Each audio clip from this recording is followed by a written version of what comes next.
I pledge allegiance to the flag of the United States of America and to the republic for which it stands, one nation, under God, indivisible, with liberty and justice for all.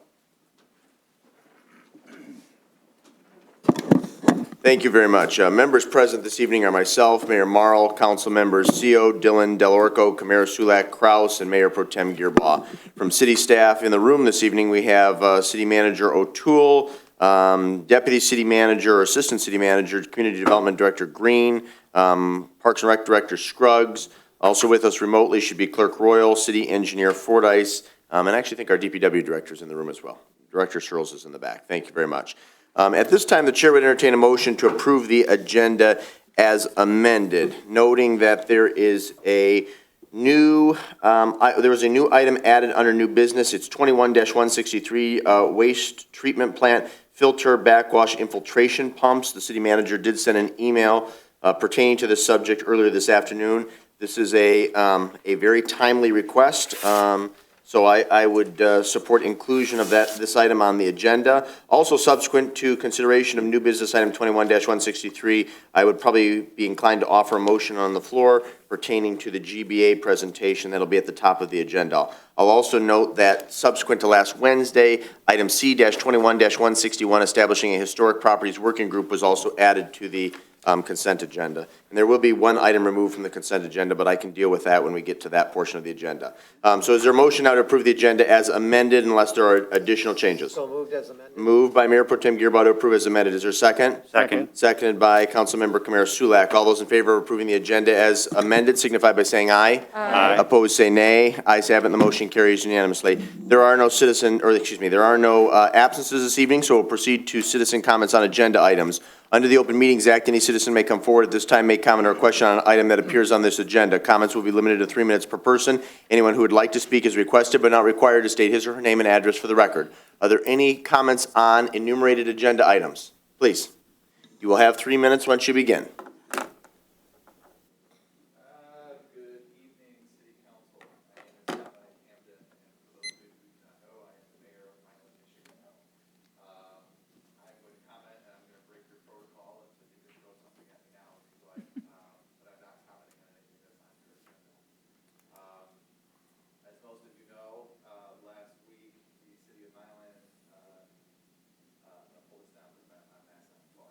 Please. The city of Milan experienced what they are calling straight wind damage, straight line wind event. We had about 70 to 80 mile per hour winds that whipped through our city that struck the heart of our downtown, which has been rebuilt over the course of the last 4 years. It left about 70% of our residents without power. Our wastewater treatment facility was operating on a generator. Our water pump station was operating on a generator. Our PD was operating on a generator. Our city hall was operating on a generator. We had residents that were trapped on both sides of the street. They could not exit their street because the limbs and trees had fallen down on both sides. I had residents that were trapped in their house that couldn't get outside, loved ones. It was the first time in the city of Milan's history when we had declared a state of emergency within our city, and residents were ordered to stay home. I'm here tonight not to ask for help, but thank you for the help that you've already given to us. On the date of the incident, to give you a little bit more perspective, we had about 30 to 40 trees which were uprooted and dropped. I'm talking full-grown trees, not saplings, trees that were 50, 60, 70 years old that were picked up off of their root ball and dropped on houses, on cars, on public buildings and parks. The city was left in dismay or ruin, for lack of a better word. About 3:30, I was in the squad car with the chief of police driving through the city attempting to assess while I was listening to medical calls come over the radio, attempting to assess where we were going and what we were going to do. And it became clearly abundant after about 15 minutes. I'm probably already over my 3. I'm long. Oh, you're good.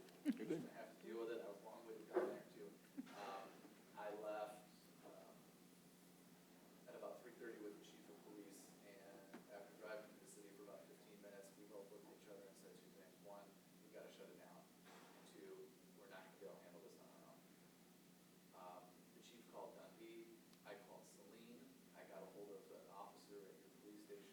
exceptional and polite. And I received a phone call a few minutes later, I believe from your chief of police, but I do apologize. It was a rough 3 days. What I got was your DPW workers in the city to assist with the cleanup, your chief of police, your deputy chief of police, a sergeant, and another officer within less than probably an hour and a half. Sitting here today, the city of Milan is still about 20% without power. We had about 30% of our residents which were turned back on about maybe an hour and a half ago. They got their power back, but we're still sitting at about 20% without power. Following that event for about 2 or 3 days, the DPW staff continued to work within the city to help us clear out debris in order to clean up our city. It is 90 days compared to what we had 6 days ago. It is abundantly clear to me, as well as to the residents that were there, that without Saline's help, we would be nowhere close to where we are now and probably still have roads which were not passable. So I'm here to basically tell you, thank you. I'm going to give you a little bit more backdrop, and I wanted to start your meeting out right. I had rough meetings in the past. I know what it's like to have rough meetings, but I wanted to start this one out correctly. 10 years ago, Dundee was hit with a tornado, and the city of Milan sent everything we had down. I wasn't mayor at the time. I was serving on city council, but I looked at Mayor Muckler at the time, and we were choked up. I looked at Mayor Muckler, and I go, someday that will be us. It's just a matter of time. Maybe not my lifetime. Maybe it won't happen in my lifetime. Maybe 50 years from now. Maybe 2 years from now. We don't know, but it will happen. We sent what we had. Last week, it was us. Thank you. I'm going to read you quickly some comments from some of the residents. I put a feeler out to ask any of the residents if they wanted me to read any comment to you tonight, so I'm going to read 5 into your record. This Milan citizen is grateful for your assistance, very grateful for all they did in our community's hour of need. Saline was the first one I saw from out of town on Wednesday. Thank you to them and their assistance. Not only did Saline arrive, they seemed genuinely happy to be here. Their DPW staff returned all of our grateful waves. Please just remind them that we would do the same. I hope it never happens to Saline. I'm on my last term. 12 years is a long time. I'm on my last term. In all likelihood, if it does happen to you, I won't be here. But what I do want to tell you is that if it does happen, Milan will respond. Milan residents are a unique breed. They care about us. A few hours after that event occurred, I contacted my residents were out with chainsaws, pickaxes, axes, hatchets, whatever they had to do in order to help out their residents. But they also don't forget. If your time comes, please do not hesitate to call. Your mayor also reached out to me at the end of last week to ask how we were doing, if there was anything else we could do. Your DPW staff was amazing. They were wonderful. We fed them as best we could, as often as we could. But they were exceptionally good people. They were kind. They were generous. They seemed to understand what we were going through. You have an amazing staff. We try to treat ours well. I'm sure you do as well. Your DPW director is here tonight. I heard that during the record. You have a wonderful staff. Treat them well. And thank you. Thank you, Mayor. It was quite a statement and very gracious of you to come, and I know I speak on behalf of myself, my council colleagues, and everyone on staff. We were honored to help at a time when you and your citizens were facing a critical challenge. And please call on us anytime we can be of assistance. And if there's more to do as it relates to this particular recovery, call upon my office, the city manager, DPW. Again, we would be delighted to assist. And again, we wish you the best as the city of Milan recovers, and thank you again for your attendance this evening. Are there any additional citizen comments on agenda items? If so, please come to the podium. You'll have 3 minutes. Thank you, Council. Ron Schofield, owner of Salt Springs Brewery. I know on the agenda tonight is a discussion about whether Umbrella Square should be closed and then reopened for Oktoberfest. And I guess speaking sensibly, it would seem, to not spend the money to take it down and put it back up. It's been beneficial to the businesses that utilize it, to the community that enjoys time on the street, because we don't really have a community area downtown that people can gather. So I guess I would ask the council give it great consideration to just leave it up for the next 3 weeks, get through Oktoberfest, and then what happens then. Thank you. Thank you, Ron. Any additional citizen comments on agenda items? Please.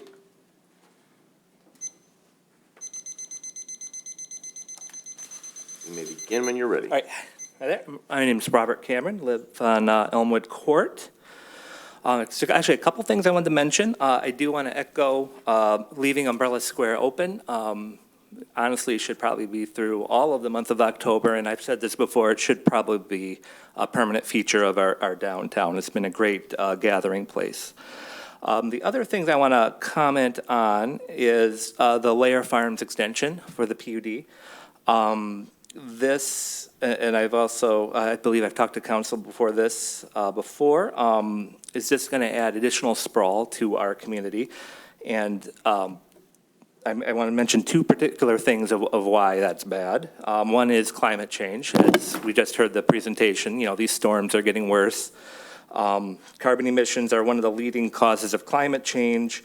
Automobile traffic is one of the leading causes of carbon emissions in the U.S., and this is because our development patterns are so spread out, people have to drive. In Lair Farms, there is not a lot of amenities that are going to be within walking or biking distance to that place, so residents there would essentially be required to own an automobile to live there. The other thing I want to touch on for this, and why the sprawl is bad, is diversity, equity, and inclusion, which I know the city has been big on initiatives of that. And there's a lot of course, I could talk about equity in housing, but just to be brief, again, I'll go back to the car-oriented aspect of that I was just mentioning. A large slice of the population cannot drive. Many disabled people cannot drive, many elderly cannot drive, and all children cannot drive. So again, I'd like to ask is, when a development like this goes in, has anybody asked if somebody who's dependent on a mobility scooter can get to the nearest grocery store and back without having to recharge their batteries? I think there's lots of examples like that we should be looking into when we address these developments. So I think this is a good time to really think about what kind of developments we are putting in and going forward from there. So thank you very much. Thanks. Thank you. Any additional comments on agenda items? Clerk Royal, were there any received in advance of tonight's meeting?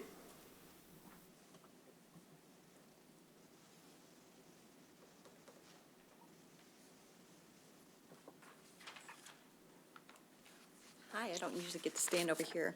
We have two. The first one is from Walter McNeil from Wally's. To Mayor Morrow and members of City Council, please consider and extend Umbrella Square until the end of September. The outside seating has been valuable to Max and my employees. From May 1st through August 14th, we have been able to rebound and are almost at 74% of our 2019 revenue. In 2019, the patio was 14.5% of our total revenue, and we didn't count curbside separate from the inside sales because it was such a small portion of our business. In 2021, patio sales are 39.52% of our total revenue, with curbside at 10.02%, for a total of 49.54%. As you can see, our guests are still reluctant to eat inside when given the choice. Last September was our highest sales month of the season. Our net sales were $94,000, and the patio sales 56.51% and 11.71%. Even more importantly, with this new variant of the COVID, we could be in another situation with restrictions. I understand there has been some negative pushback about us being closed certain days and hours. Unfortunately, we have been trying to hire and staff so we can open more, but it has been hard. Just adjust this. That's the end of Mr. McNeil's comments, correct? Correct. Clerk Royal? Give me a second to reset this. Okay, go ahead. The second one is from Paul Gregosian. It says, "To all that are concerned, Umbrella Square has become a vibrant, successful part of the Saline community. It is a place for our citizens and visitors to gather and dine, socialize, and enjoy what our downtown has to offer. If you have visited this area in the past, you are aware that the businesses are benefiting from the support that it brings. Umbrella Square is scheduled to expire at the end of August with at least a month or so of good and even better Michigan weather around the corner. Oktoberfest is scheduled to take place September 17th and 18th, during which this portion of the street has been closed in the past. While some may oppose the continued closure of South Ann Arbor Street, it would make more sense to have this area closed until at least the end of September. Why would DPW move all the barricades and restaurants remove all their tables and chairs to just close the street 2.5 weeks later and set it all up again? As a benefiting business of Umbrella Square, 70 to 80% of our business since the beginning of June has been generated from outdoor dining, events, music, and pedestrian foot traffic from neighboring businesses. It has allowed us to continue to employ our staff who have families to support. It has allowed us to simply remain in business. These numbers mirror last year's when Umbrella Square was allowed to be open and used throughout the fall of 2020. I am sure that most neighboring businesses would agree with Umbrella Square. The city of Saline's downtown landscape would not look the same. Upon the approval of the request to extend Umbrella Square, music and future activities can continue to be scheduled. As a closing statement, Umbrella Square gives Saline a city center, a gathering place. What a success story for downtown Saline businesses. Why on earth would you want to take that away from your city? Saline City Council supports downtown Saline businesses sounds a lot better than Saline downtown businesses are unable to survive continued pandemic impact or are forced to close. Please vote to keep Umbrella Square open." Very good. Thank you. Well, unless there's anything further, I believe that will conclude the citizen comment on agenda items. So we will transition now to the first of two presentations. I would ask our presenters to please exercise brevity and keep their remarks to about 5 to 10 minutes, and then we'll entertain questions from the dais.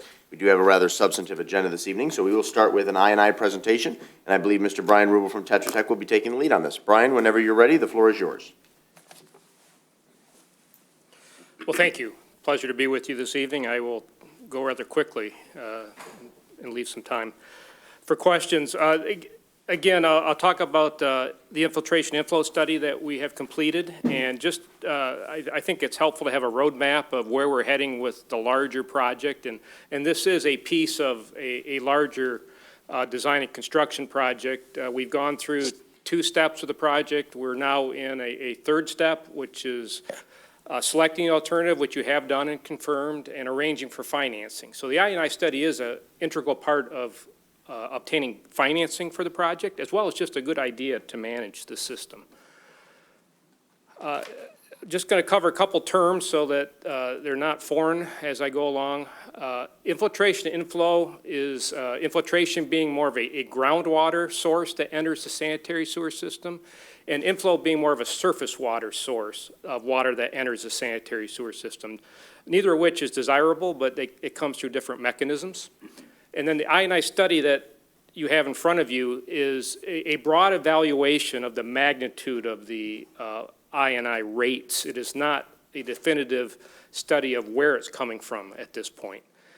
What will be a definitive study is the next step, the Sewer System Evaluation Survey with the acronym SSES. That's where actually the field work is performed, and we've located these sources and quantified them. So in a municipal system with residential connections, some of the sources, it's probably important just to talk about them briefly.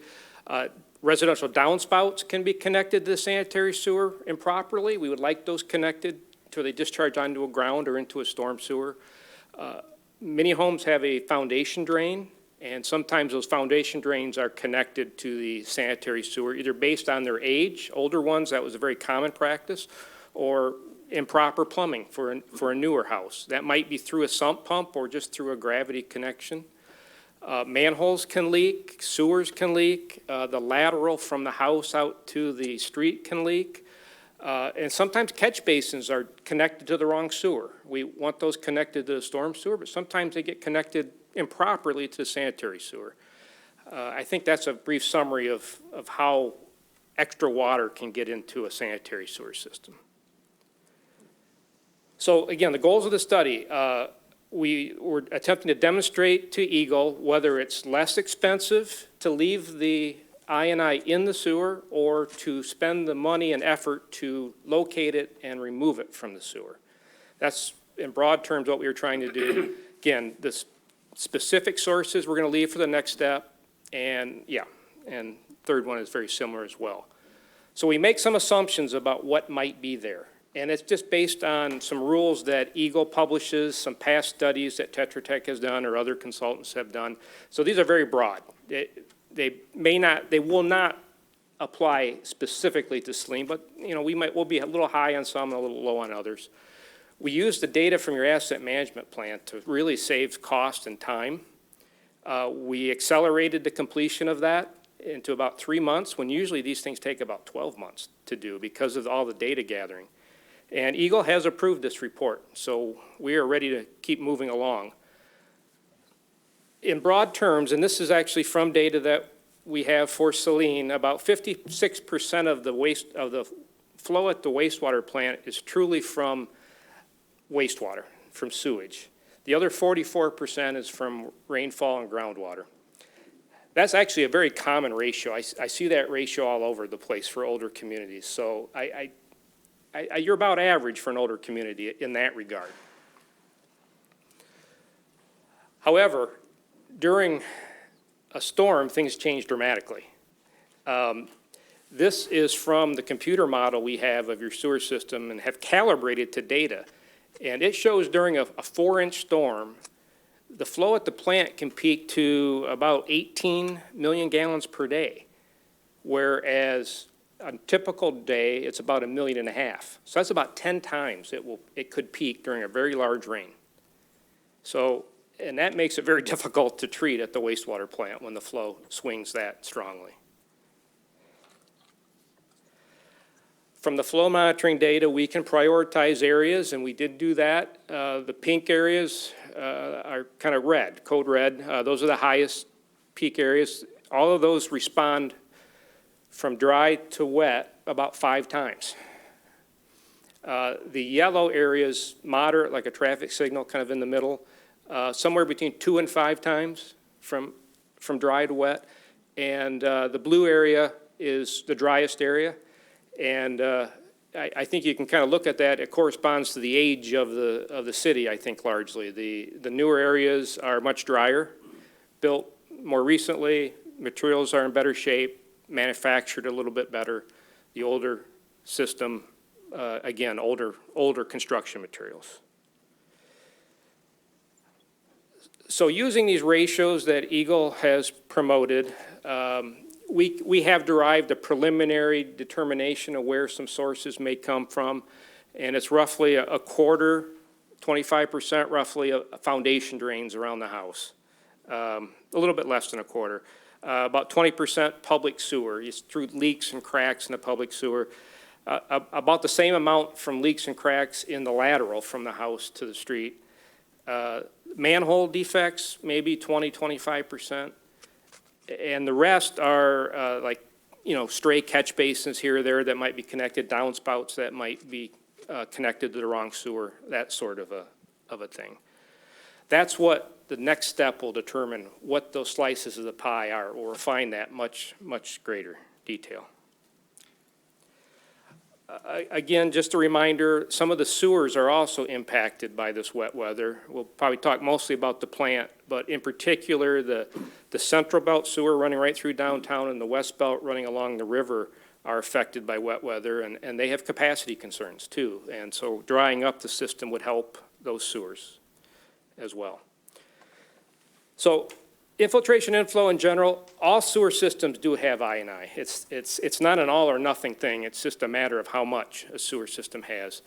And it generally increases with time. As the sewers age, things don't get better, right? They only get worse, like your house. They just need maintenance. And again, I can't stress enough, 100% removal of I&I really is never the goal. It's impossible to get to that level of I&I. We just need to control it to a manageable level. 10 10% is a really high goal. To get 10% of your I&I out is a significant achievement. But that can be a huge impact during a storm. And it's kind of a routine operation controlling II. It's not you're going to do one II project and you're good for 20 years. It's because things age and deteriorate, it really is a process. So the alternatives, and this is a prescribed approach by Eagle, is we have to look at a couple alternatives. One is what happens if we do not address any I&I? We just leave it all in there. What happens to the sewers and the wastewater plant? How much money does it cost to control things? Then we look at, well, what if we do everything we can think of to dry up the system? How much do we invest under that scenario? And then the third is, well, let's be smart about it and target, say, the low-hanging fruit or the easier things, the less expensive things. What happens then? And I think we'll see that the optimal solution is 3. It's doing some targeted efforts. So you're going to see some numbers here. They're very conceptual, and they're not meant to be final numbers about a specific project. Manager O'Toole and I have talked about coming back this fall and going through all the components of a future project so that we get your feedback and we start planning for what makes sense for the community. So these are just very preliminary planning numbers, and they're going to change. So I don't want to get too stuck on those. And what really changes from these is a size of a storage basin at the plant to capture this water. So as we can remove things from the system, catch basins, downspouts, the size of a storage basin gets much smaller, and the cost gets smaller. So that's what's changing, really, with these. So alternative 1, again, do very little to find the I&I. It's a big project at the plant. Eventually, you'll have to address these sewers, the trunk sewers, and you're nominally about $50 million for all of that. Alternative 2 is spend a bunch of money out in the system to dry it up as much as you can. The size of the project, the plant, goes way down to $29 million, but you spend a lot of money out in the system to dry it up. The total's still about $50 million, just a little bit below 50, 49.3. Alternative 3 takes, a hybrid, a combination of the two. What makes sense? What are the cheapest ones to address, to look for? Again, you have a treatment plant project in the middle. You still have some work on your sewer system.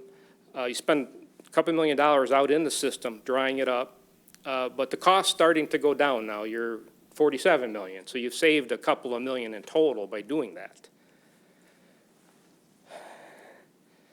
And this is just kind of a recap, and actually the life cycle cost, that being the total cost over like a 20-year period, even starts to get better because you're not paying to treat this water at the plant. It's getting cheaper to do that as well. And Eagle requires, because you're using their money, they require you to do the least costly life cycle cost of these. So even if you wanted to go back and say, I'm not going to do anything to treat II, they would not make their loan funds available to you. So you have to do a combination, the lowest cost combination, and that's 3. It's doing a little bit out in the system, what makes sense, and then treating the rest at the plant. I think I went through most of that. So, and another way to look at this is 1 million gallons per day is a unit of flow measurement. I could convert that to gallons per minute or cubic feet per second if it were important, but a catch basin, for instance, on a street, some of those might in itself be 1 million gallons per day of flow rate. Some might be higher, some might be lower, but there's a huge savings of cost to remove 1 million gallons per day from the system. You save $1.5 million through a combination of smaller sewers, a smaller basin at the plant. So there's a tremendous return on every one of these sources that you find. You really can't afford not to look for these if you look at it that way, because there's such a huge return. So what we've achieved, in 5.5 months, we've completed the I&I study, we've gotten it approved. And that's usually a 12-month process. So we've saved about 6 months doing that. We've done all of that for $55,000 from using the past data that you had. And that saved, in my opinion, $150,000 by doing that. And you're ready to move to the next step right now if you're ready to go there, to start looking for these sources. And it's really an ideal climate conditions to do that, late summer, early fall.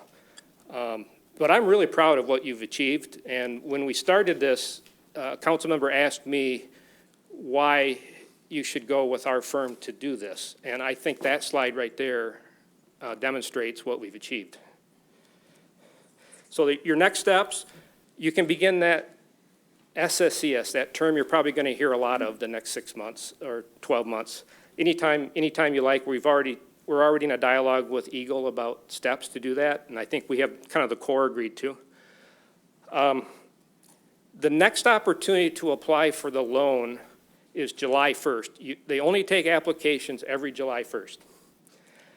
You are in a position, I think, right now to make it for next July if you're ready to do that. And there's a huge advantage to doing that, I believe. I mean, I mentioned right now is an ideal time to start the SSCS weather-wise. We have, once the weather becomes wet and cold and windy, these techniques get very hard to do. So it's a perfect time to do that. Loans are only taken once a year, every July 1st, so we really have to get that done towards the end of this year to get it into Eagle, to get them to approve it, and then you have one more study, a report to prepare to get ready for July 1st. So there's a few more steps till we get there. But if you read about the infrastructure bill last week that made it through the Senate, it has $56 billion reserved for water infrastructure that will be passed to the states through the SRF program. I think the earliest you can get on that SRF list, the better you are positioned to get that money. And some of it will be in the form of a loan forgiveness. In other words, a grant. So I can't tell you what percent now. It's too early to tell. But the earliest you can get on that list, I think the better the community will be positioned to get that money. That's exactly what happened 15 years ago with the recession and the ERA money. It went through that program in terms of a loan forgiveness, and the forgiveness was 20 or 30% of the loan just forgiven. So it's a huge impact on the finances. So SSCS activities, footing drains are, we had a comment from the audience a month ago or so, and I thought it was a really good one about footing drains. That's a pretty big component of the flow. Our analysis up to now showed that it wasn't quite cost effective, but boy, it was close to disconnect those. Eagle has asked for perhaps a few measurements of those in Saline just to confirm this analysis. Does it make sense to think about taking those out or to leaving those in? That would not be a very costly item to do measurements. We would need some volunteers with homeowners with sump pumps is how we would do that measurement. So we'll think about having that as part of the plan. Smoke testing, you see some pictures of the smoke testing there. It's a water-based mist that's put into the sanitary sewer, and we observe where it comes up above ground. And that indicates to us where rainwater may be going in the reverse direction. It's a very helpful technique. It's mild, we will educate the residents before we were to do that, so they are aware of that occurring. It should not go into homes if the plumbing is properly set up. And we also ask the homeowners to just pour water in their traps because that will keep the smoke from coming into the house. But it's a very short-term item. It's just, a few minutes out in front of everybody's home, everybody's business, and then we move on. We make records, and again, that tells us what we need to follow up with later on. We'll do some manhole inspections. That will be a good technique. I'm sure Eagle will require that. We will look for defects in the manholes. You have a lot of that data already from the asset management plan. We have really good three-dimensional scans of your manholes, so that will be a very very cost-effective approach. Again, the asset management plan is going to save money for the SSES as well. Dyed water testing is a confirmation source. So as we see some of the smoke, we would return and put dyed water in it just so we could trace it getting into the sanitary as a confirmation. We also might want to do some dyed water testing on tall, flat roof buildings like downtown buildings. Many times they have internal downspouts in those buildings, and quite often when they were built, they're their age, they were just connected to the sanitary sewer. And that's a fairly quick test to determine the locations of their downspouts. We have many sewer inspection reviews already from your asset management plan. We don't propose to obtain many more inspections. We just look at the inspections that you have to see if it tells us anything about cracks and groundwater leaks into the sewer. And then there's a fairly beefy report that needs to be prepared. It's usually 5 or 6 inches thick that Eagle will review that compiles all this information. And then we would also record this information on your geographic information system, so it's a computerized record for the future as well. The core of the SSES would be that red area that I showed on the first map. It's blue on this one, but you know the core of the city, the older areas, I think largely 70s and earlier. I mean, there's some exceptions, but the newer areas on the outskirts, our thinking was probably didn't need to be tested, but Eagle may influence that just a little bit. But I'm certain that blue area will be the heart of what we do.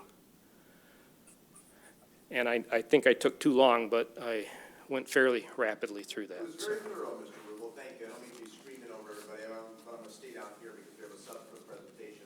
I know this matter has been discussed at the weekly wastewater treatment ad hoc committee. Before we open it up for questions, and again, I want just questions because agenda item 21-159, the SSE proposal is actually an enumerated action item on tonight's agenda, so we can get into discussion on the merits of this proposal then. But City Manager O'Toole, anything you'd like to share before I open it up for questions?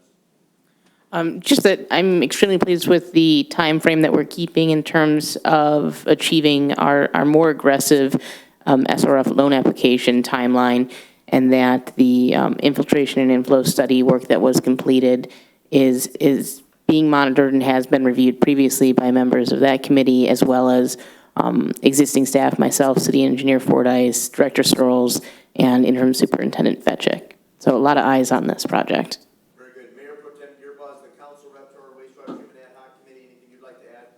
Just that the members have really put emphasis on this to make sure that we understand that the less water we treat, the more that we can, handle in our plant and so forth. As you know, we had 4.3 inches of rain this last weekend, and it's clear that if we continue to have these type of events, that whatever we can do to keep rainwater out of our system will be the primary saving of us. So whatever we can do, and I'm hoping this goes forward tonight. Very good. Are there questions for city staff or for Mr. Rubel? No? Ms. Dillon? Thank you. Mr. Rubel, just a quick so that I understand, you're saying that a 10% achievement is a great result. Correct. What would the cost and the time frame be for something to get to that level? Well, the SSES could be done in 3 or 4 months.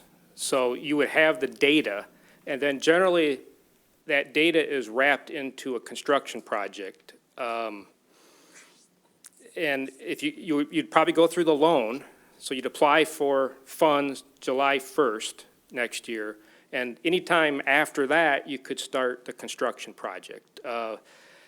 Nominally, construction projects take a year and a half for something like that. Okay. So. And my next question is, if you were to see defects at residents, businesses, how would you go about correcting those? Who's paying for that? That's an excellent question. If they're on the public right-of-way, it's a public sewer, it's a catch basin in a street, curb and gutter, generally that is funded by the municipality to repair.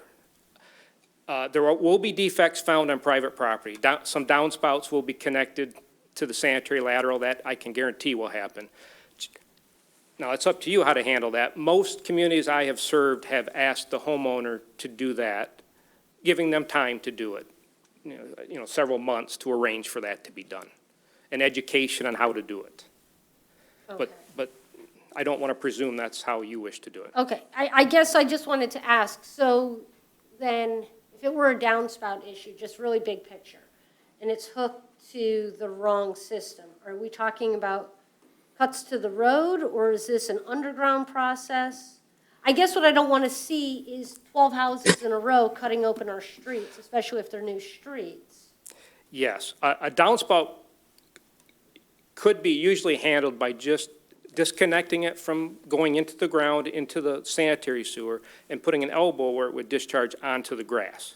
Okay, That's typically how it's done. Some communities do run a storm sewer to collect those. I would think you would start with putting it onto the grass. okay. Thank you very much. Quite welcome. Any additional questions for staff or our guests? Mr. Sulak. Thank you, Mr. Rubel. That was a very clear and colorful presentation. Just one quick question as far as the loan forgiveness goes. Do you have any more details on what that might look like as far as how much loan forgiveness? I'm sorry, I can't.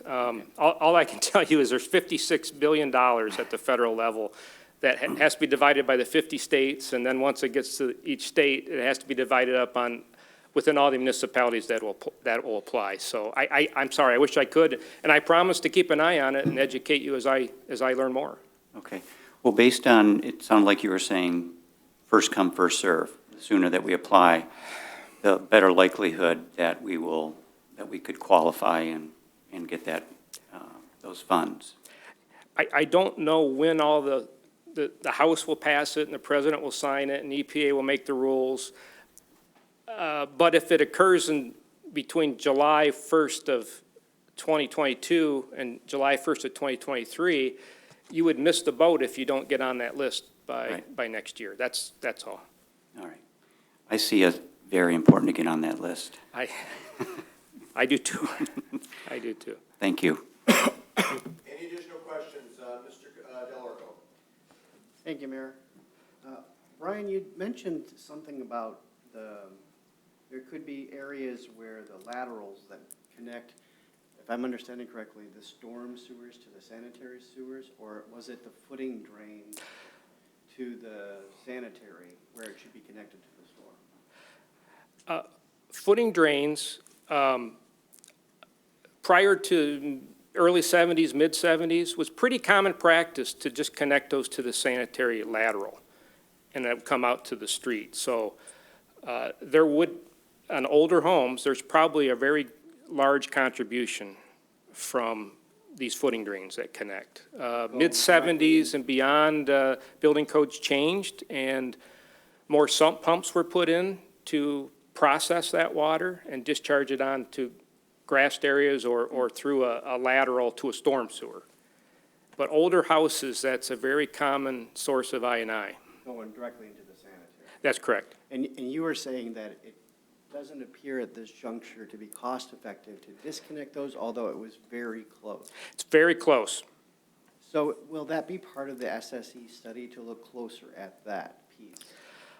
Eagle has asked that we take some measurements of sump pumps as a way to confirm the assumed flow rate for a house in Saline, a footing drain in Saline, and take another look at that after gathering those measurements. Okay. All right, that would be helpful to have more data on that, to get a better picture.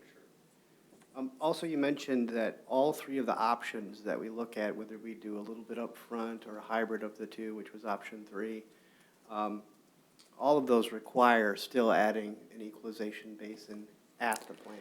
That is correct. But depending on which route we go will affect the size of that equalization basin. Very much so. Can you provide a little bit more specifics on whether we're talking about 1.5 million gallons versus a half of 500,000 gallons? Do you have an idea? I think the smallest we had was 1.5 million or 2 million gallons, and I think some of maybe that option 1 was over 4. Okay. So when we go with option 3, we're still looking at 1.5 million gallon utilization base. Something like that, yeah. And that will also dramatically affect our ability to combat rainfall events if we were to have that in place. Is that correct? Yes. Okay. All right, That that's will all I have protect- for now. Thanks. Thank you, Councilmember Delarco. Any additional questions? Mr. Gearbox, please.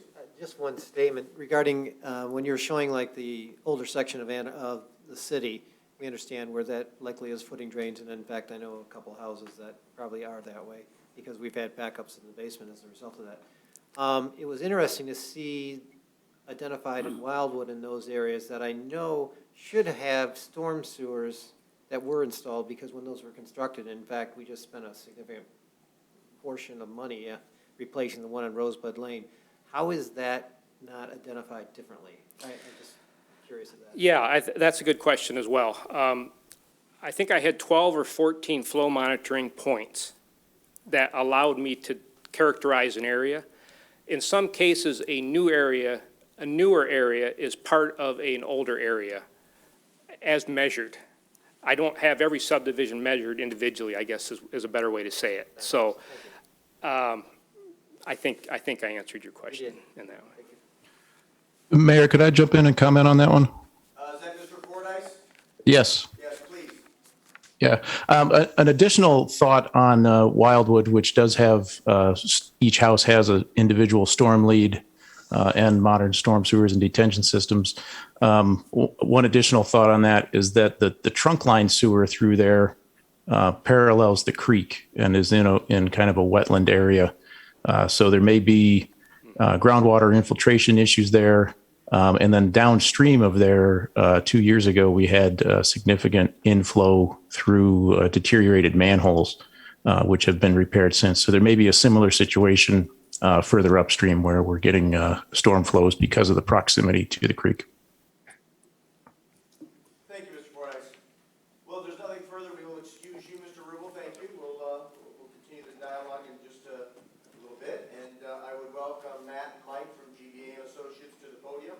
I think the Assistant City Manager is going to pull up your PowerPoint, and as soon as it's ready, gentlemen, you may begin. If you want to reintroduce yourselves for Yeah, I got to pull up. community, that'd be great. And then Matt, if you want to take 5-10 minutes to go over this latest iteration, then we'll entertain questions from the dais. Thank you for being here.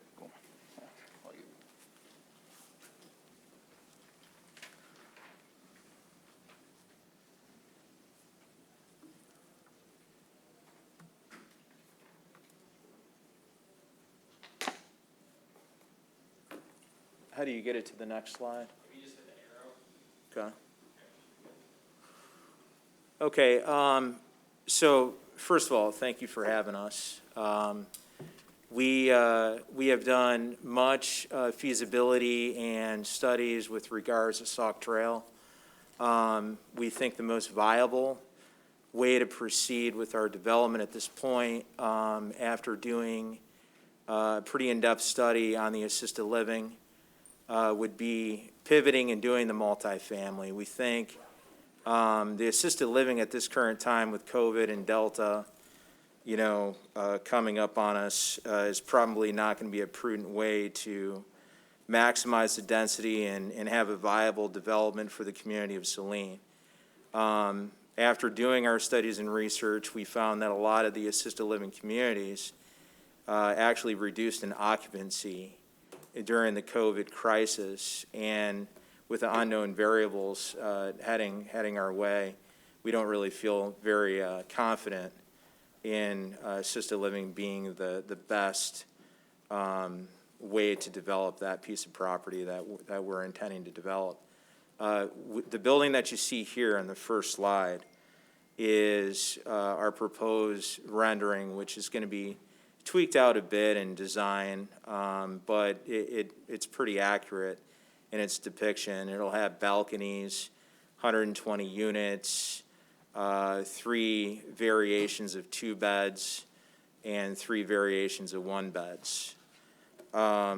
We also feel that, which arrow do you hit?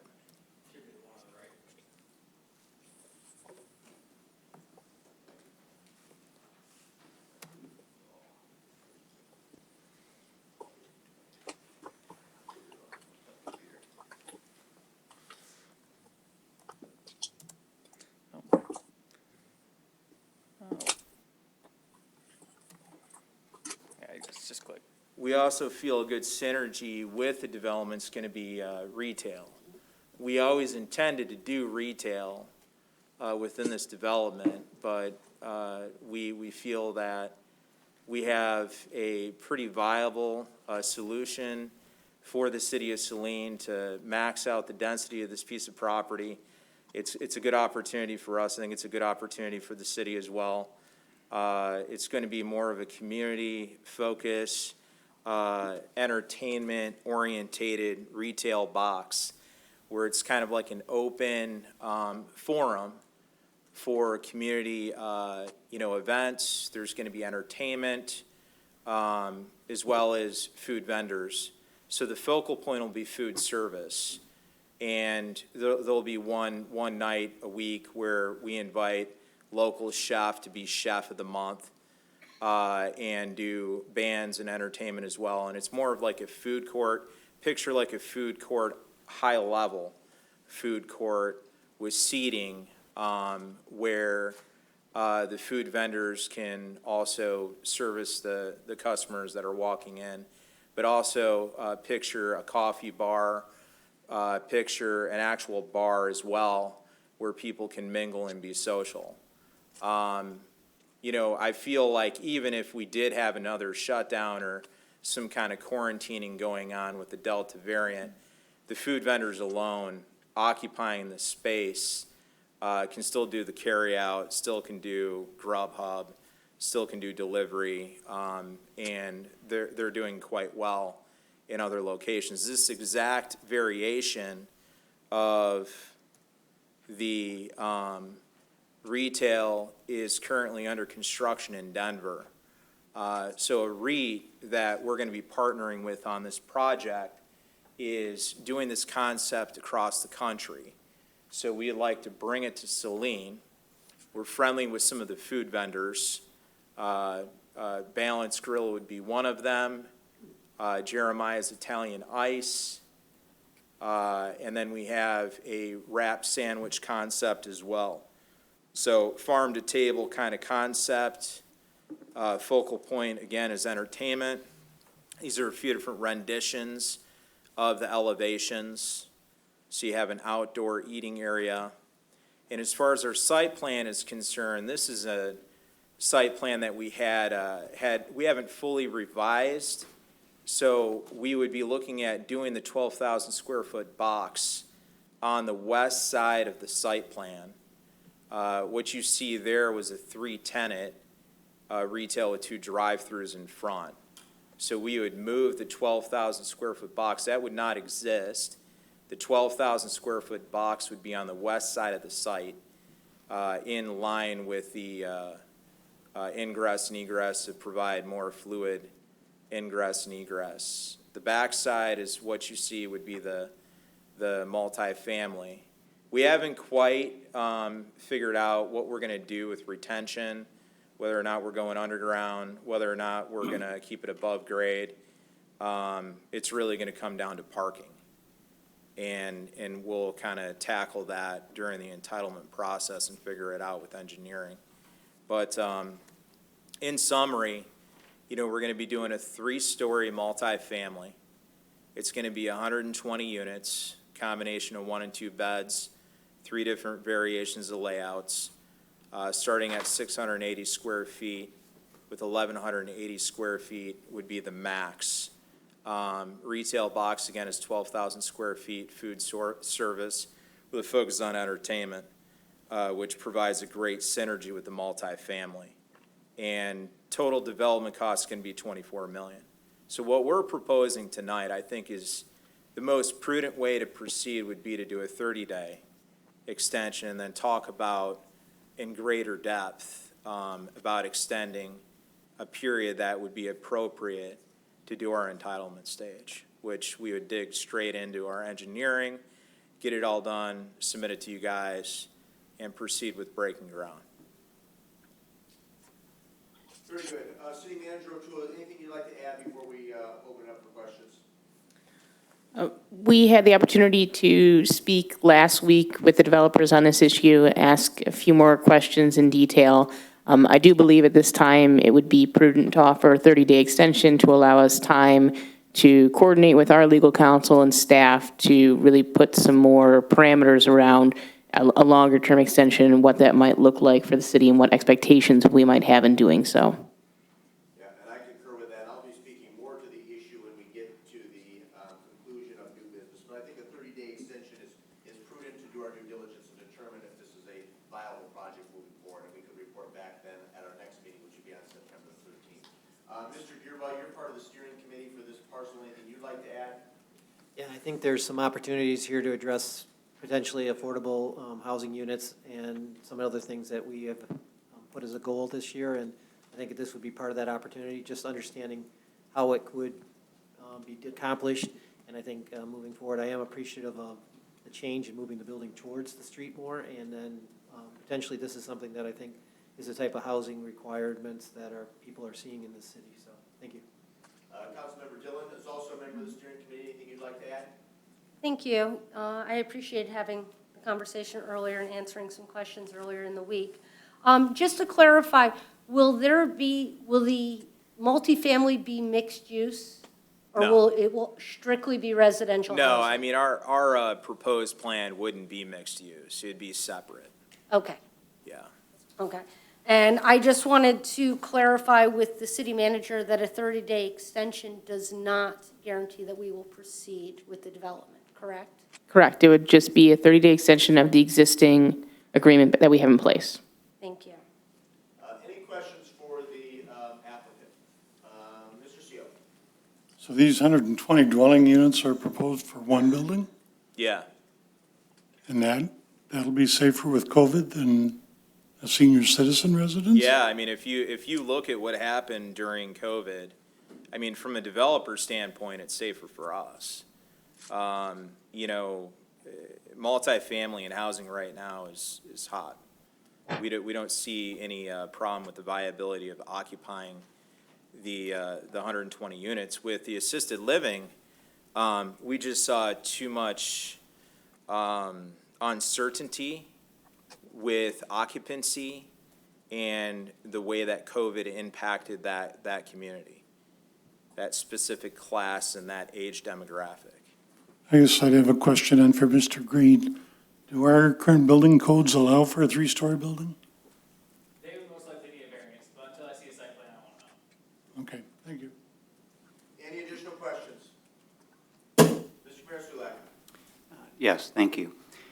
The residential units, are those going to be exterior access, or is there going to be any interior? They almost look like they could be townhouse style, but can No, you? it's not townhouse. It would be interior. Interior? Yeah. Okay. So wouldn't that increase the likelihood of people contacting each other between I mean, the units? not if they're quarantined. I mean, we're not going to get around that issue. Right. Right? I mean, to a certain extent, being, talking about assisted living, talking about multifamily, if you're quarantining inside your house, inside your apartment, then you're following the protocol. And if you go to the grocery store, you're in the same amount of contact as what you would be walking outside of your apartment complex. So it's a half dozen one way or the other. I would say in an open forum with an assisted living, yes, you have a door, but you also have residents that are compromised in health, where, that's not going to exist at the level that it would in an assisted living environment. Okay. Yeah.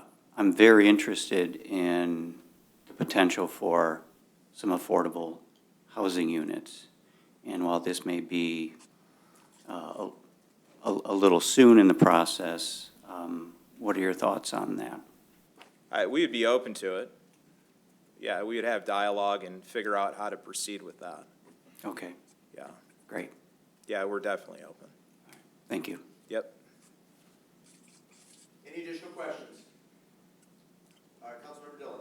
Thank you. I'd be remiss if I didn't comment that over the course of our relationship with GBA, we've talked about a grocery store, a food service, Yeah. beverage service, drive-through food service, Yeah. retail, recreational, and senior living. I'm not sure how much more we can keep pivoting on Sure. this. I understand. Yeah. But we had based our initial decision on what we wanted in our community, and we keep pivoting as the market changes. And I'm just concerned that, you know, at the end of this due diligence, are you going to say, you know what? We can't make it work with 120. So we need it to be a 6-story building, or we want to go back to doing something else, or we're going to walk away.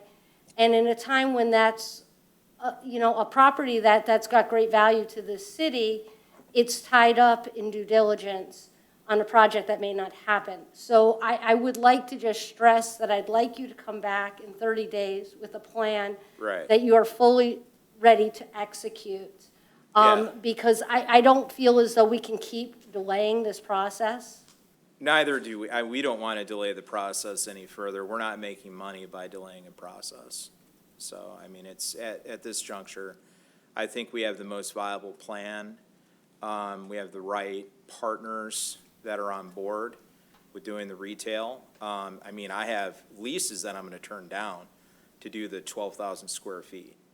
So, I could go smaller on the retail, but I'd still want the multifamily. I think that's the most viable way to proceed at this point. Thank you. Yeah. Any additional questions? The record will reflect there are none. Matt, thank you very much, and like I said, we'll consider this proposal further at the end of new business tonight. Thank you. Thank you. Thanks so much.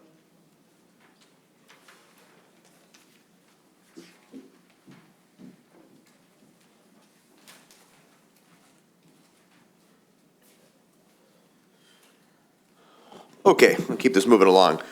We come now to the consent agenda. The following consent agenda will be adopted without discussion. However, at the request of any citizen or council member, any item may be removed from the consent agenda for council discussion. I'm going to remove item C-21-153. This is resignation of David Rhodes from the Code Review Task Force. That'll actually be processed at our next meeting on September 13th, and he'll continue to chair the task force for the month of August. So again, I'll move to approve the consent agenda as amended. Second. Seconded by CO. All those in favor of approving the consent agenda as amended signify by saying aye. Aye. Opposed, say nay. Ayes have it, the motion carries unanimously. We move to new business item 21-155, request for relief payment. This will be a motion to acknowledge receipt of the August 5th, 2021 memo from Assistant City Treasurer Weberling. Move to acknowledge receipt. Moved by Gearbaugh to acknowledge receipt. Is there a second? Second. Seconded by Kraus. Is Ms. Weberling on the call tonight? I think she is. Hi, Miley. Hi, I'm here. How are you? Very good. You want to provide a brief explanation of this issue? Yeah, sure, I can do that. So in your packet is included my memo. We did our standard process of quarterly reads. I found that there was high usage, so our normal process is to request DPW to go out to take another read. Upon doing that, it looked like the read that we had originally taken looked to be accurate, but I still sent out a high usage letter to the resident, letting them know there could be a potential issue. DPW was contacted for a reread appointment. DPW did go out and adjusted one toilet. They did have two toilets that our DPW associate was not familiar with, that I stated in the memo that he recommended that they get looked at. We did not extend a payment plan as our normal process when we find leaking toilets or anything of that nature, since the bill was already paid. But if anyone has any questions, I'm here. Very good. Are there any questions for the Assistant Treasurer? Ms. Dillon. Thank you. It may not be for Ms. Weberline, it may be for Mr. Fordyce, which is, at what point will we be in a position to change water meters to where they can be self-read or easily read on a monthly basis? That's still a little bit out. I don't know if Director Searles is in the audience. It's probably more of a question for our DPW Director. Larry, do you want to comment to Councilmember Dillon's question about electronic meter reading or remote meter reading? Good evening, Council. Right now, we're pretty aggressive at studying the latest meter technology. We do have some funds in place to set up the infrastructure for fixed-base reading. We're really excited with some of the functions of fixed base reading and how much it would help eliminate these issues. Whereas in a 3-month cycle, we go out, we read, we process the billing, we could be potentially 4 months into the leak before it gets noticed. With today's technology, we can find out within 6 hours and get the notice out. And if everything lands where council's happy and administration's happy, the residents are actually going to have a dashboard for themselves. They can set their own parameters for leaks. They can monitor their own water. Good. And at some point, it becomes totally automated, where it's like you just push a button, we have the reads. And if we wanted to do shorter cycle reading, that would give us that ability. The return on investment based on our meter age, we're calculating that out right now, could be as low as 5 years for that whole meter change out and fixed base reading. Excellent. Very good. Anything further, Ms. Dillon? Just for clarification, I apologize, Mr. Searles. So what do you think is the time frame in which that would be introduced? Well, I'm actually going down to a AMI conference in Utah next week. When we come back from that, I expect to make some kind of a recommendation on that timeline. I want to really make sure we're getting the best knowledge on the meters so that we get the best technology for our residents. Thank you very much. Any additional questions for Ms. Weberling? Miley, thank you very much. We have a motion on the floor moved by Gearboss, seconded by Kraus to acknowledge receipt. All those in favor say aye. Aye. Opposed say nay. Ayes have it, the motion carries unanimously. We move on to new business item 21-41, South Ann Arbor Street Outdoor Dining Extension. This will be a motion to acknowledge receipt of the August 16, 2021 memo from Saline Main Street President Jill Durnan and to approve or not to approve the request to extend the closure of South Ann Arbor Street through September 30th, 2021. To acknowledge and to approve. Moved by Mayor Pro Tem Gearboss to acknowledge and to approve. Is there a second? Second. Seconded again by CO. Joe, good evening. Good evening. The floor is yours if you want to make a brief comment. Super brief. I mean, we've all been here before, so we all know what Umbrella Square is. I don't think I could put it in better words than the restaurant owners who had their comments read in at the beginning. It is really benefiting them, especially with the variant. People are still nervous about eating inside, so we can let them have another month. I know at the beginning when we approved it for the summer, it was agreed upon that if it was working and people were utilizing the space, that we would come back and ask for another month. So here we are, and I'm here to answer any questions for you. Very good. Thank you, Jill. And you and I had an opportunity to chat, I think, a couple weeks ago with Mr. Gagosian and Mr. McNeil.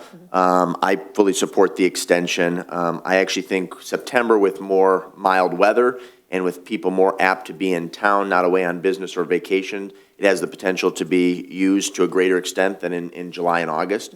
And it seems like from some of our restaurateurs, that's reflected in their numbers from 2020 as well. It's also been noted, I think, by Mr. Schofield today that it is somewhat burdensome on our staff, specifically DPW, to take down the barricades, to have the restaurants remove the seating, to then just place it all back that third week in September and to take it down again. So I am in support of a 1-month extension. I would note again for the record, and I made reference to this in my July State of the City address, and I know the restaurants are doing their best, but as they gain additional employees, it is my hope that they can expand their hours of operation so that Umbrella Square is more fully utilized throughout the day and week. Yes, I have had good conversations with all of the restaurant owners about that specific thing, and that is their goal. They want to be open as much as possible and have as much seating outside as possible. Just staffing is their biggest issue. Great, very good. Questions for our Main Street Board President, Mr. Kamir-Sulak. Yes. Thank you, Mr. Mayor. Hi, Jill. Hi. One quick question. Is there any way that the employment, getting the staff, obviously is an issue we've heard a lot about. The direction, like the trend that's going in, is that something that you're tracking? I don't know how quickly it changes. I'm very hopeful that staffing levels will increase. But I think it'd be good information, like in a couple weeks, maybe every couple weeks. Sure. If I can definitely ask the how much that's improving, yes. We're going to stay positive. Yep, I can definitely report that back to you. All right, great. Thank you for all you do. Additional questions? Councilmember Dillon? Thank you. Jill, I just want to make sure that there were some businesses that obviously were not fully in support of Umbrella Square.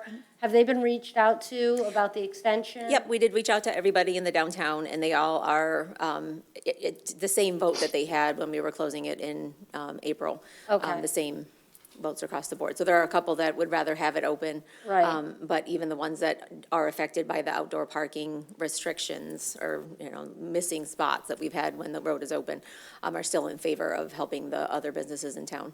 Okay. Is there any opportunity to, one of the big draws to downtown, to the restaurants, is obviously the Thursday Music Series. Is there any opportunity to expand that into September, to provide that draw in? For the Main Street program with the big Thursday night concerts, we Right. don't have any funds left for that. But for Umbrella Square, the restaurants have all kicked in money, and then the money that's in the donation towers that have been collecting funds over the summer, that all goes towards the Tuesday, Wednesday music. And if this does pass, Tuesday, Wednesday, and potentially Thursdays will be the quieter dinner-type music. Those will be continuing to be booked and paid for from the donations and from the restaurants. So those will continue. Dan Dooley has been booking all of those concerts, and he already emailed me this morning that he has bands asking him ready to book for September if this is approved tonight. Okay. My one question would be, is there a way to have a compromise that after Oktoberfest, which is the 17th, 18th, that we do reopen the road? That's completely up to you. And just, I'd like this body to kind of consider that, because it sort of does give that extension of DPW and the restaurants, but to those that were a no, it gives them, it's about 10 or 12 days till the end of the month at that point. And so I think that it's an opportunity to find some sort of balance. Okay, are there additional questions, comments? No? Jill, thank you very much. Thank you. Appreciate it. Any subsequent discussion on the motion? There is a motion on the floor, then moved by Gearboss, seconded by Seal, to acknowledge and to approve. All those in favor signify by saying aye. Aye. Opposed, say nay. Nay. Ayes have it, and the motion carries 6-1. We move on to new business item 21-156, proposed ordinance number 831, responsible contractor ordinance. This will be a motion to acknowledge receipt of the August 11th, 2021 memo from Assistant City Manager Green, and to approve or not to approve to approve and adopt or not to approve proposed ordinance number 831, an ordinance to amend Chapter 58, Article 2, Section 58 through 36 of the Saline City Code to include contractor certification and bid documentation as categories prohibiting false information being provided to city officials. Move to acknowledge and approve. And to adopt, Mr. Delorco? I'm sorry, to adopt. Thank you, sir. Is there a second? Second. Seconded by Councilmember Kraus.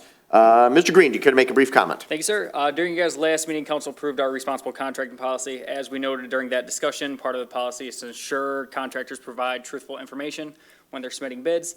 This ordinance just codifies the city's ability to take action if we find that false information is provided to us.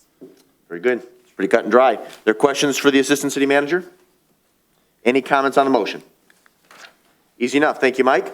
It's been properly moved by Delorco, seconded by Kraus, to acknowledge, to approve, and to adopt. All those in favor say aye. Aye. Opposed, say nay. Ayes have it, and the motion carries unanimously. We move on to new business item 20-142, Layer Farms PUD extension request. This will be a motion to acknowledge receipt of the August 11th, 2021 memo from Assistant City Manager Green, and to approve or not to approve the PUD extension for PUD extension request for Layer Farms to December 2nd, 2022. Move to acknowledge and approve.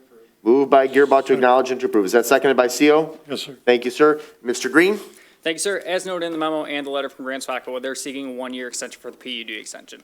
Naturally, the big cause for this is due to COVID, and while they were delayed due to COVID, they were working behind the scenes to get other things done, such as obtaining their soil permit, and a big factor for them was securing an agreement with Pulte Homes to do the development of this property. So while our PUD ordinance says construction needs to be break ground, so as in building permits need to be pulled and foundations need to be poured, they would expect to start doing work this fall, starting with widening the road on Maple and then laying utilities and road work starting this fall. And then the hope would be the buildings would go up in the spring. But in order to do that, they would need this extension.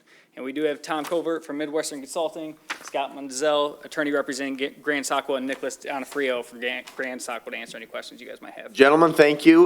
Would anybody care to make any comments before we open it up for questions? Scott, please.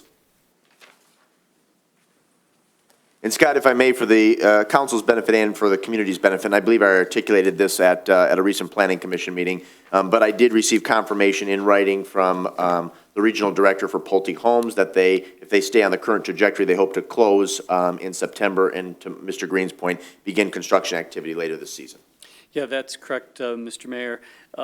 Very, very briefly, we're seeking an extension of the existing PUD. The project obviously was delayed due to the COVID outbreak, but permits remain in place. They've been extended to a great extent. In the end of July, we obtained site plan approval, extension of the site plan. You have the material before you in your packet. We believe we meet the standard of good cause that's required in order to extend the site, the PUD approval.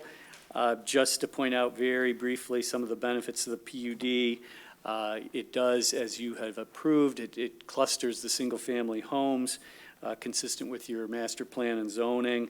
It does preserve natural features and open space, and it does also include a variety of pedestrian improvements, including the bridge over the creek/drain, as call it as you wish, and the connection into the neighborhood to the north.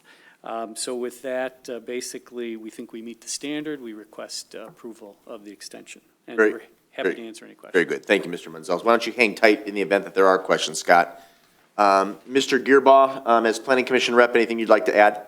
No, Planning Commission was fully in support of this. Okay, very good. Are there comments or questions for either staff or the petitioner? Mr. Delorco. I just have a question. Was there unanimous support on Planning Commission to approve? I believe it was unanimous. On Yes. the final site plan Yes. approval? Yes. And that was the second of a one-year extension? That'd be the first one under the new ordinance. The first one under the new ordinance, okay. So then it comes to us on council with unanimous support from the Planning Commission.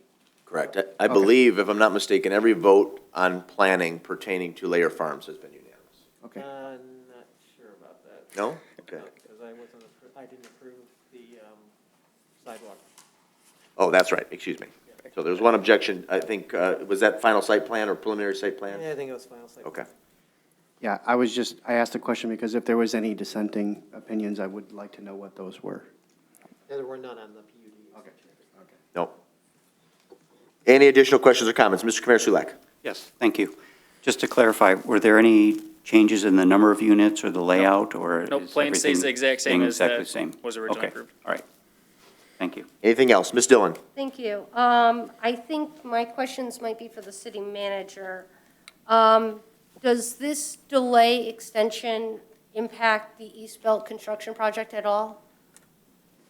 That may be a better question for City Engineer Fordyce, but no, if Pulte, generally speaking, if Pulte's really interested in meeting that timeline, they should line up with our construction season as well. Mr. Fordyce, anything you'd like to add to that? That's correct. With this construction schedule and our schedule for the East Belt project, they line up pretty nicely, actually. Okay. And then I think my next question is also for the city manager, which is there any calculation of lost revenue on this property in these extensions and the time frame? As in taxable value not captured? Yes. Certainly something we could look at, what's the lost tax value of a year without residential development on site. At this point, in all sincerity, we've already received comments from Pulte asking when they can close the road to start this work. So I don't view it as being much longer of a delay. Fantastic. And then my next question is just probably for Mr. Green, just quickly. I just want to piggyback, I think, on what Mr. Delocro said. So this is a one-time extension based on the new Planning Commission rules? So that new planning commission ordinance, they get a one-time final site plan extension. So if for some reason construction didn't happen over this next year and they had to come back for another extension request, it would automatically get denied by planning commission. Thank you very much. Any additional questions or discussion? There appears to be none. There's a motion on the floor moved by Gearbaugh, seconded by CO to acknowledge and to approve. All those in favor say aye. Aye. Opposed say nay. Ayes have it. The motion carries unanimously. Gentlemen, thank you. Have a good evening. We move on to new business item 21-157, 2021 Parking Lots and Pathways Projects. This will be a motion to acknowledge receipt of the August 11, 2021 memo from City Engineer Fordyce and to approve or not to approve the modified scope of Alternative 1 of the 2021 Parking Lots and Pathways Projects to Asphalt Specialists Incorporated in the amount of $347,711.25 and to authorize, not authorize the mayor to execute the contract documents. So moved. Acknowledge. Are you comfortable simply acknowledging receipt, Mr. Kamara Sulak? Yes, I am. Okay. Mr. Fordyce, would you like to begin? Thank you. So we combined 3 projects into one bid package in an attempt to get, kind of the volume discount. We took a parks project and 2 parking lot projects with fairly related construction techniques and rolled them into one bid package. The bids as open did exceed our funding by a fair amount.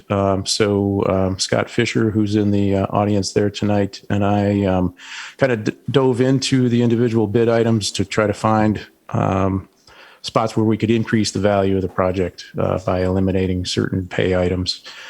So we did that. The largest item that we eliminated was reconstruction of the retaining walls in parking lot 2.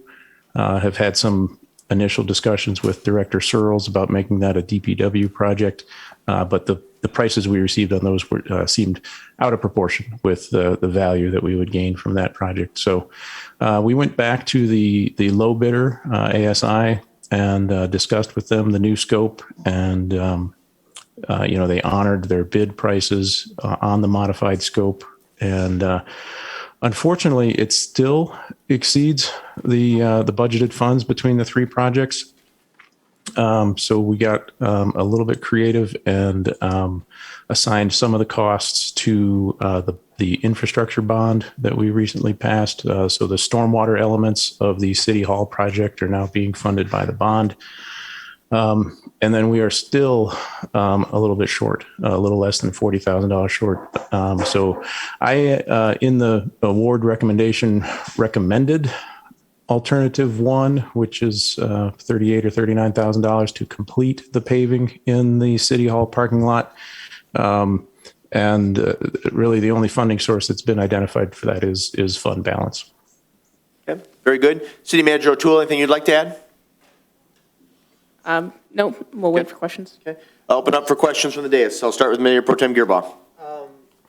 I was under the impression we were only doing the parking lot here at City Hall, but noticing, and I'd like to make it quite clear, I may have a conflict with the possibility of what's going on uptown, but I want to remind you that if there's being changes and redesigns in that in terms of removing the bollards and so forth, that's in violation of our own city site plan approval for that parking lot uptown. And I think that needs to be addressed by Planning Commission. And that's clear. I made that issue a point to the Mr. Green and to Ms. O'Toole this past week. There are a number of items on that original site plan that are no longer there, and they were put there to be considered issues in protecting the citizens and the handicapped individuals that may be using that plaza. So at this point in time, I believe it's too preliminary to put this plan forward. Additional questions or comments from the dais? Ms. Dillon. Thank you. Mr. Fordyce, I did have a couple of questions. So we'll start with the City Hall parking lot. You've carved out the rear parking area as Correct. being part of alternate number 1. That's right. So it's no longer included in these bid numbers? Is that correct? So that would be included if we awarded at the higher dollar value. Okay. If in my memo, if you look at the economic impact line, the 307, that is the price without alternate 1. The 346 is with the full scope of paving. Okay. And so that $40,000 unbudgeted, you're saying at this point would come from general funds, or is what you had? General fund balance, correct. Okay. I guess what I want to know is, I mean, you were willing to carve that out. Does it need to be done, or does it not need to be done at this point? It would be beneficial. There is cracking and some additional deterioration there. but I guess it's the best part of the existing asphalt. Okay. Okay, so I'm going to move on to then the Brecken pathway. I clearly understand the pathway from the path to the playground area. Can you explain the pathway from Watson over as to what that is? Yeah, the original plan for the Library Brecken Trail had that segment that's part of this project. We eliminated it when that trail was constructed for budgetary reasons. And the Parks Commission, I believe the Parks Commission included it in their master plan to bring that back.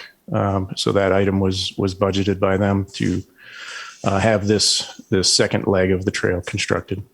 Okay, so then it connects, just for my own clarification on it, because it's a black and white drawing, it connects from the pathway out onto Watson? Yeah, from the existing Library Brecken Trail along the eastern edge of the park up to Watson, the sidewalk on Watson. Okay, and is that like a clearly marked pathway? Like, have we established that as a pathway? It's been designed. We did the survey and checked all the grades, so it'll be the same basic trail cross section as the Library Brecken Trail. Okay. I guess my question was, would there be a better opportunity, or is there any opportunity, to just take the pathway through the playground area so that it's a continuous, like, short loop there? Or is it meant to go out into a neighborhood? I believe the intent was to create basically a loop around the park. So if you can go on the older pathway, kind of along the northern edge of the park, around the ball fields, connect into a leg of the Library Brecken Trail, and then kind of circle around. Okay. I don't know if Parks and Rec Director Scruggs is there. That, Carla? Yes, that's correct. We wanted to create a full loop, like a walking loop around that park. So it connects 3 different neighborhoods plus the Brecken Library Trail. So Okay. And it's in our non-motorized pathway. Right. Okay. So you actually leave the park, go onto Watson, and come back? No, you're using the pathway, say from Harris, goes all the way along Nichols to Watson. You use the sidewalk on Watson to connect to the pathway that would loop within the park back over to the Brecken Library Trail. Okay. So it creates a very large walking path Okay. Fantastic. Thank you.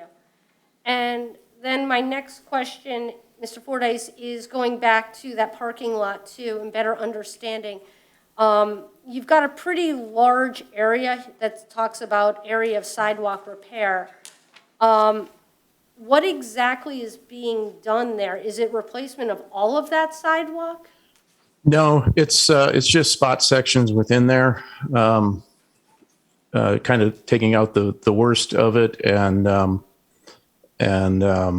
correcting some ADA issues near the ADA parking spaces. So it is not a full, complete replacement of that.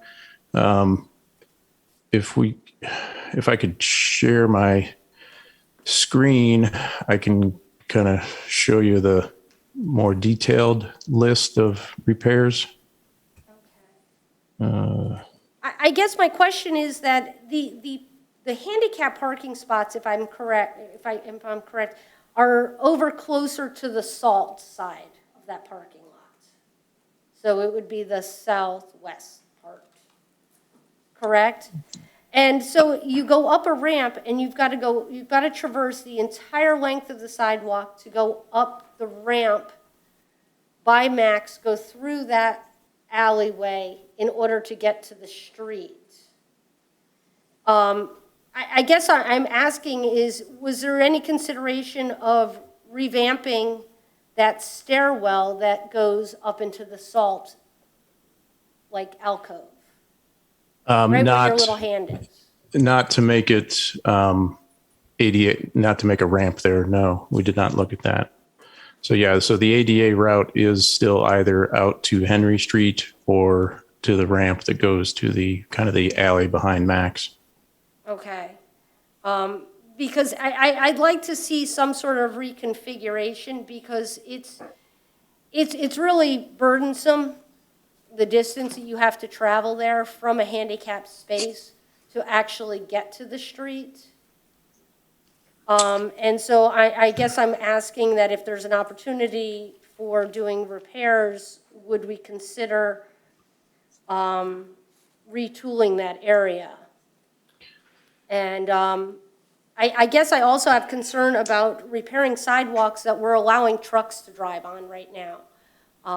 I've noticed that there have been trucks going over the sidewalk area into the grassy area. There are delivery trucks that are up on the sidewalk curbing. So I don't know if there's a way in which we can prevent that and sort of try to get rid of some of that damage. I'm not familiar with that problem, so I wouldn't be able to propose a solution to that. But certainly, and as Mr. Gearbaugh mentioned, one of the bollards that's currently there is planned to be removed in this project. Certainly, we could look at reestablishing bollards. I know one has been removed already. I think it was damaged, and then this additional one doesn't electrically function, so we wanted to remove that.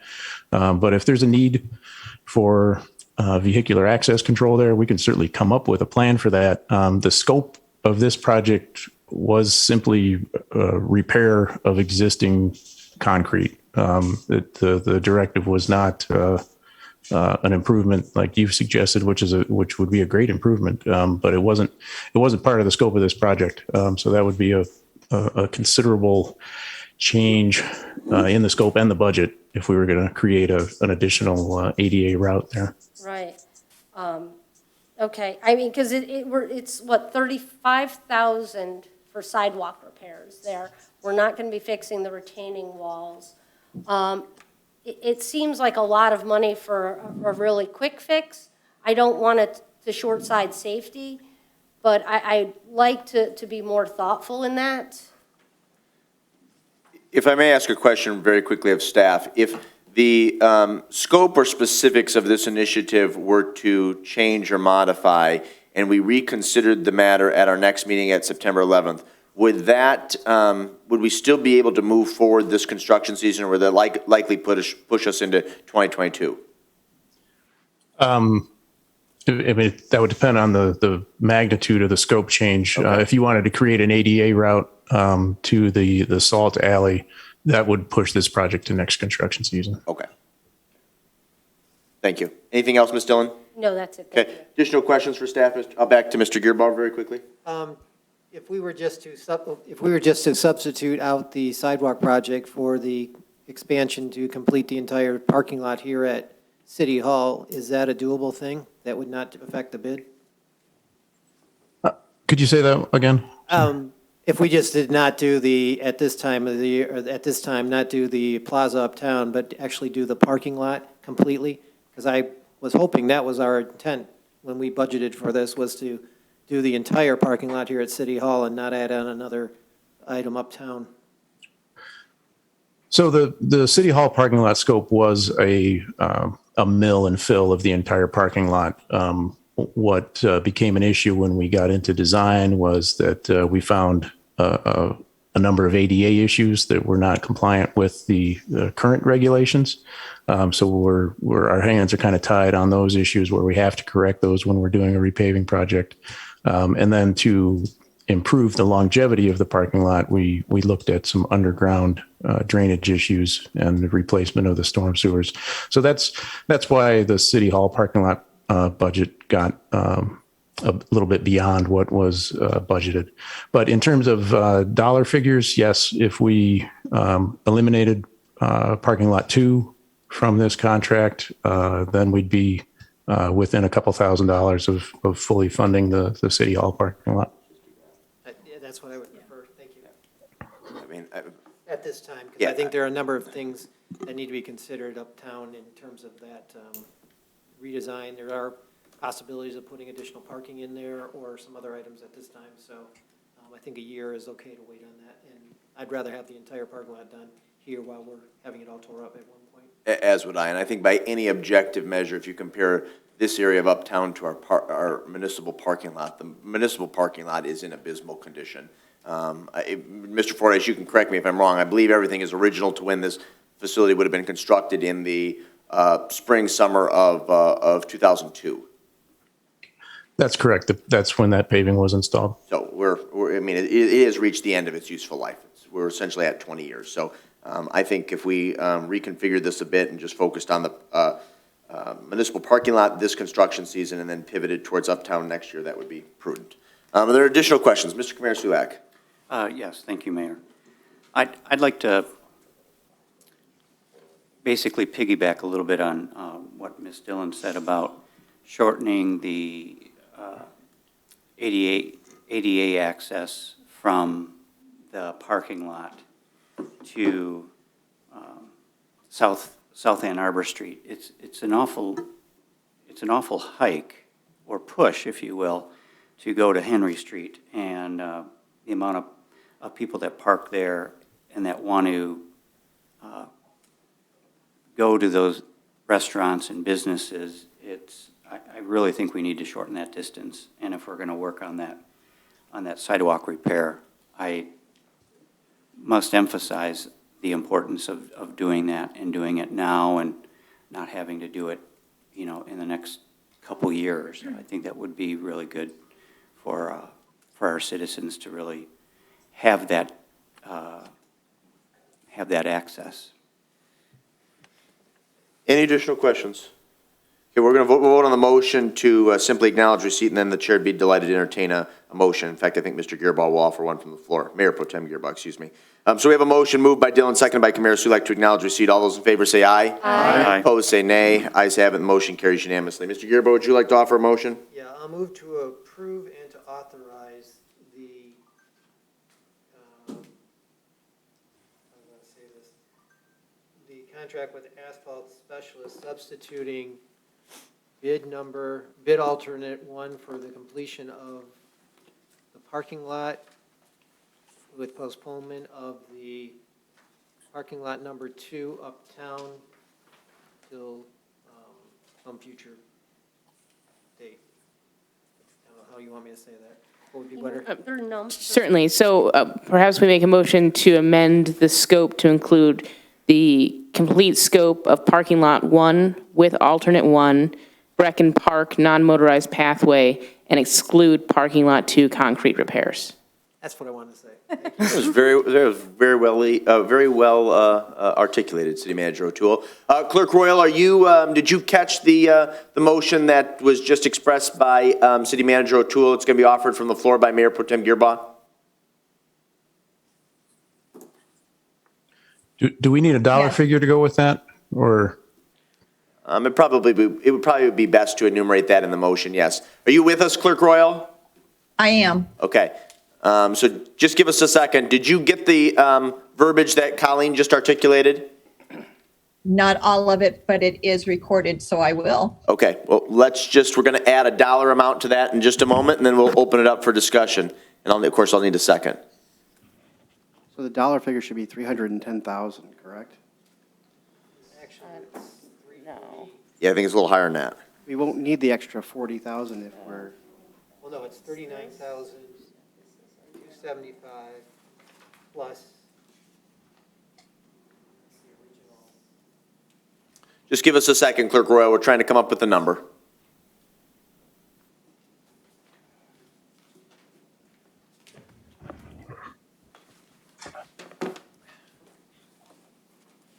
Mr. Mayor? Yes, please. I have the dollar amount if it helps. Oh, yes. Thank you. I came up with $311,131.46. Okay. And that's for the amended language that Mr. Gearbaugh will be offering. Very good. Did you catch that, Clerk Royal? I did. Very good. Is there a second to Mr. Gearbaugh's motion? No, second, Mr. Seo. Very good. Is there any discussion? Mr. Seo. Just to ask the gentleman from the AS side, so this is okay with your firm as well? Actually, I'm with Midwestern Consulting, but I can, not to speak for the. Yeah, so we'll have contractor, to go back to ASI and do a little further negotiation and make sure this is okay with them, but I suspect it will be. exactly what Mr. Fordyce said. Very good. And perhaps we can get confirmation of that, and the city manager can report out in her weekly communique. Anything else, Mr. Seal? No, that's it. No? Councilmember Dillon? Just to clarify then, are we still using TIFA dollars?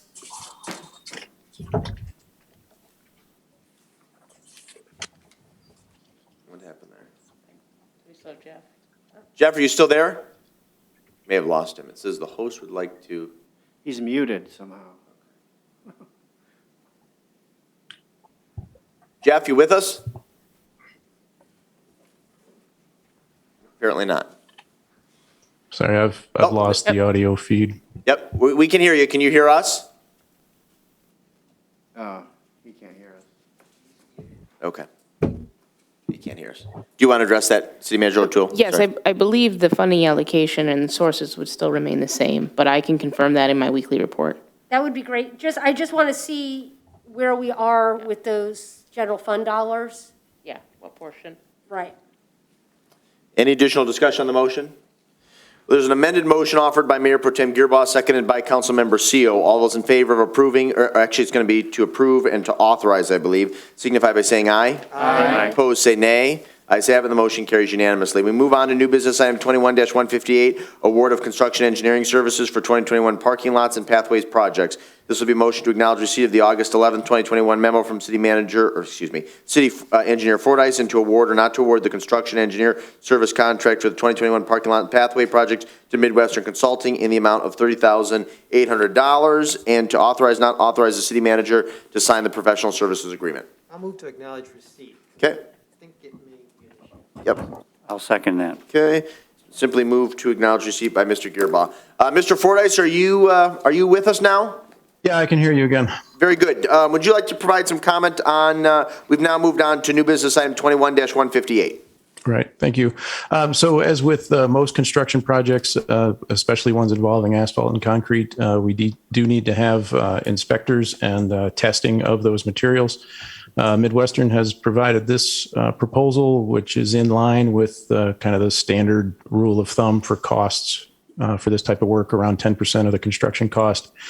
They were the design firm for these projects, and we have found that helpful to have the engineers who did the design on for the inspection because they fully understand the design intent and and kind of the city's position on the design. So field adjustments can be made in line with those intents. Obviously, this proposal was prepared assuming 3 projects. But one of those projects, no, never mind that. So 3 projects. So this cost would go down a little bit. I don't know if Scott's able to do that on the fly. But as with all of these services, they bill for actual time only with a not to exceed amount. Great. Thank you, Mr. Fordyce. Scott, please. Good evening, council. Unfortunately, I cannot do that quite on the fly because most of our time was assuming overlap between the various projects. I would probably guess our fee will go down 10 to 20%, somewhere in there, but I wouldn't be able to give you an exact figure tonight. Appreciate that. Questions for either Scott or for Mr. Fordyce or anybody on city staff? Mayor Pro Tem Gearbaugh. I was just gonna say, I would make a motion to change this slightly in the wording to say in an amount not to exceed 3,800, and then according to that, then it would only be for actual. So that way we wouldn't have to delay this project. Yeah, to confirm, the amount would be $30,800. We're not giving them a increase, right? What did I say, 38? 38. Apologize. Yeah. I'm glad you all caught. Maybe he meant just $38. Maybe just, and yeah. I doubt. Let's see how far we get with that. The service for that price, but. Okay. It's been a long weekend. The Yeah. yard sale took a lot of. I've already hit up Scott for a bunch of free surveying and he turned me down. So Any additional questions for our guest or for Mr. Fordyce? Know that we do have a motion on the floor, moved by Gearboss, seconded by Kamara Sulak to acknowledge receipt. All those in favor say aye. Aye. Opposed say nay. Ayes have it, and the motion carries unanimously. Mr. Gearboss, would you like to offer a motion from the floor then? Yes, I would say to award the construction engineer service contract for the 2021 parking lot singular. Yep. And Pathways Project to Midwestern Consulting in an amount not to exceed $30,800, and to authorize the city manager to sign the professional services agreement. Excellent. Is there a second to that motion? Second. Seconded by CO. Is there any additional discussion? There is none. We'll proceed to vote. All those in favor say aye. Aye. Opposed say nay. Ayes have it, the motion carries unanimously. Thank you, Scott. Appreciate your time this evening. We move on to new business item 21-159, SSES proposal. This will be a motion to acknowledge receipt of the August 10th, 2021 memo from City Manager O'Toole and to approve or not to approve the proposal from Tetra Tech in the amount of $114,230 for the sewer system evaluation study, Part 1. Move to acknowledge and approve. Moved by CO to acknowledge and to approve. Is there a second? Second. Seconded by Councilmember Del Orco. City Manager O'Toole, you care to make a brief comment? I think we actually covered the SSES quite thoroughly earlier today. This is the first phase in that project. As Mr. Rubel mentioned, we are still trying to finalize the exact scope of the full project with Eagle, but in an effort to maintain our timeline for SRF funding, we'd like to at least start moving forward with the smoke testing. Very good. Well, let me just say, speaking broadly in regards to this initiative, reducing stormwater infiltration would resolve a myriad of issues at our wastewater treatment plant. So I will be voting in favor of this motion and strongly encourage my colleagues to join me in an affirmative vote. Mr. Rubel, is there anything else you would like to add at this time? Again, your presentation earlier this evening was very thorough. Just that we'd welcome the opportunity to keep assisting the city with this important subject, and it is outlined in the proposal, but we came in well under budget on the I&I study, so that translates to, in my math, savings on the next phase. So. Great. Any questions? Ms. Dillon. Thank you. Just one question for the city manager based on the budget numbers here. Do we have any idea when we would get information from Eagle so that we could plan? Would it be a budget adjustment to this year, or would it be future budgets? It would absolutely be a budget adjustment to this year if we're trying to meet the deadline for a July 1st application. Okay. Hopefully, we hope to have the full scope of Part 2 available for the September 13th meeting. So we should know in relatively short order what expectations there are for the remaining portions of this project. Thank you. Very good. Any additional questions? Any discussion on the motion? Mr. Rubel, thank you. We have a motion on the floor moved by CO, seconded by Del Orco to acknowledge and to approve. All those in favor say aye. Aye. Opposed say nay. Ayes have it, the motion carries unanimously. We move to new business item 21-160, Vaccine Incentive Program. This will be a motion to acknowledge receipt of the August 10th, 2021 memo from City Manager O'Toole and to approve or not to approve a budget of $20,000 for the creation of a staff COVID vaccine incentive program to be administered by the City Manager. Move to acknowledge receipt. Moved by Gearbaugh to acknowledge receipt. Is there a second? Second. Seconded by Councilmember Dillon. City Manager O'Toole, the floor is yours. Thank you. We believe at this time that based on current information related to the COVID pandemic, that it would be in our interest to be more aggressive about the way that we request of staff or recommend to staff that they pursue vaccination for the safety of the residents that we engage with on a regular basis and for the safety of our staff itself. What we've seen is common among other employers is an incentive-based program. The incentive-based program would allow us the opportunity to, one, gauge the current vaccination rate among staff and identify and target educational and additional programming around different sectors of staff to encourage full vaccination. We estimate for the 1 full day of paid time off for full-time staff and $100 for part-time staff, regular part-time staff, that would cost approximately $16,000, with the remaining funds then being used to target unvaccinated staff or offer additional programming to non-regular part-time staff. Very good. Questions? Mr. Gearbaugh, would you like to begin? Yes, I'm appreciative of you coming up with this approach. However, I think if FDA does finally approve it or whatever continues from the state's perspective, should we need to mandate it, I think we should be no differently than any of the other entities within the state that are currently doing that and would support that at that time. But for now, if this is what we feel is the most appropriate to encourage our staff to do what I believe is the right thing to do, I'm supportive of this. Thank you. And Mr. Gearbar does make a very good point. Until such time as there's full FDA approval, I do think that we are limited to incentivizing rather than necessarily mandating. But certainly when it comes to public safety, anything is on the table.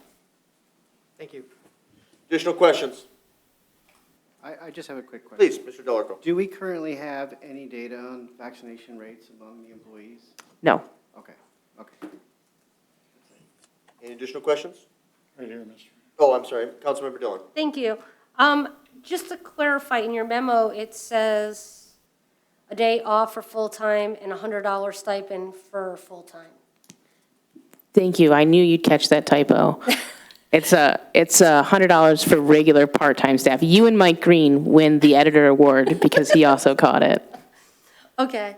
So this will revert back to those that have already been vaccinated? Correct. It'll give us a measure of who has been. Okay. Are you going to require proof? And is there any issues with privacy? So this will be maintained in the same accordance with other medical data that the city would receive. No records will be kept of individual vaccination cards, but vaccination cards or some proof of vaccination would need to be provided simply so that we could aggregate the data. Okay. And so if for some reason there was an employee that was unable to be vaccinated for whatever reasons, whether it's by choice or for medical reasons or whatever, is there any issue that that's discrimination? We have a substitute in place in instances like that. Okay. Okay, I guess, is this a one-time deal? Where now, if there's boosters, are we going to do another round? Or going forward, is it just sort of initial, let's get everybody vaccinated? Really, this is my attempt at a big push to incentivize and basically track vaccination among staff right now, so that we know what our starting point is and where our educational resources need to be deployed. Okay, and can we make the day off usable within 1 year? It's not a carryover? Absolutely. We were planning to account for it under personal time, which is a use it or lose it within the calendar year, or within the fiscal year. Thank you very much. Any additional questions? Okay, we have a motion just to acknowledge receipt of the August 10th memo. All those in favor say aye. Aye. Opposed say nay. Ayes have it, the motion carries unanimously. Is there a motion now to approve or not to approve? To approve. Moved by Gearbox to approve. Is there a second? Second. Seconded by Dell'Orco. Any additional discussion? Mr. Seal. I guess I would vote to approve this only with the idea that this is still not a completely approved vaccine. If it were completely approved, I think we could go without this kind of a program. But it seems to me, I don't know, I'll just keep my other thoughts to myself. But, thank you. Very good. Anything else? Then we have a motion on the floor moved by Gearbox, seconded by Dell'Orco to approve. All those in favor say aye. Aye. Opposed say nay. Ayes have it, the motion carries unanimously. We move on to new business item 21-162, community event application Party in the Park. This will be a motion to acknowledge receipt of the community event application of Party in the Park and to approve or not to approve the application and the waiving of fees. Move to acknowledge and to approve. Moved by Gearbox to acknowledge and to approve. Is there a second? Second. Seconded by Kraus. Clerk Royal, do you want to make an obligatory statement before I turn it over to Terry Murphy from the Celtic Festival Executive Committee? Just that the Celtic Festival did not go forward this year, so we do have money that was set aside for the DPW and the police that is not being used, so that's just for the waiver of fees. Very good. Thank you, Clerk Royal. Hang tight in the event that there are questions for you. Terry Murphy, I believe you are with us and should be unmuted. Would you like to give a brief synopsis of what's being proposed here, and then we'll do some questions, and you're probably best equipped to address those questions and concerns once we transition to them. Okay. we just want to do something to remind everybody that we're still here. We don't anticipate this being a big moneymaker. As you know, the 25th anniversary was supposed to happen in 2020, and that got canceled for obvious reasons. 2021, we made the decision to cancel 2021 just because it was too iffy. We didn't know, it was just too iffy. We are anticipating 2022, and we are calling it the 25th anniversary because it will be the 25th festival. So in the meantime, we just wanted to do something just to remind people we're here. We've got entertainers who are we've got a lot of people offering to volunteer their time. All of our volunteers, all of our general chairs, et cetera, they're chomping at the bit to do something. So we came up with this. We had a little gathering at Mill Pond on the weekend that was supposed to be the Celtic Festival, which was perfect festival weather, but that's how it goes. So that's what we're thinking. Terry, primarily for the public's benefit, because council received all the support material, assuming this is approved tonight, what could a resident expect if they attended the party in the park next month? They can expect, this is our loose plan right now. We will have a beer tent with our high quality, low cost beer. And we're going to do a music stage that starts early in the evening with Celtic music. But for this event, after an hour or so of Celtic music, we're going to transition into more of a dance party in the park sound. Because no particular, we just thought we're going to throw a party to support the Celtic Festival. And what about food? We're going to invite some food trucks in. We're not going to charge them for the space. As you know, the LCC likes, when you're asking for a temporary liquor license, they like to know that there's food there to counter the alcohol. So we're going to invite some food trucks to just be there as our guests. And assuming this is approved, you may want to connect with Clerk Royal because she could probably provide you contact information for a number of vendors who've been approved in Saline and who are local, who I think would love to participate if their schedules permit. Awesome. Okay, very good. We'll open up for questions now for Terry Murphy, or if perhaps staff could address your concerns as well. Are there any questions from the dais? Councilmember Dillon. Thank you. Terry, thanks. On your application, you're saying submission fee of $10. So, I mean, are you operating at a loss? Are you hoping to make money to offset upcoming costs for next year? I mean, I'm struggling with it just being a party if it's not really a fundraiser for the Celtic Festival, because it's not really Celtic-y if it's only like an hour of Celtic music. It's a benefit for the Celtic Festival. So my hope is always that we don't lose money. That's always my goal.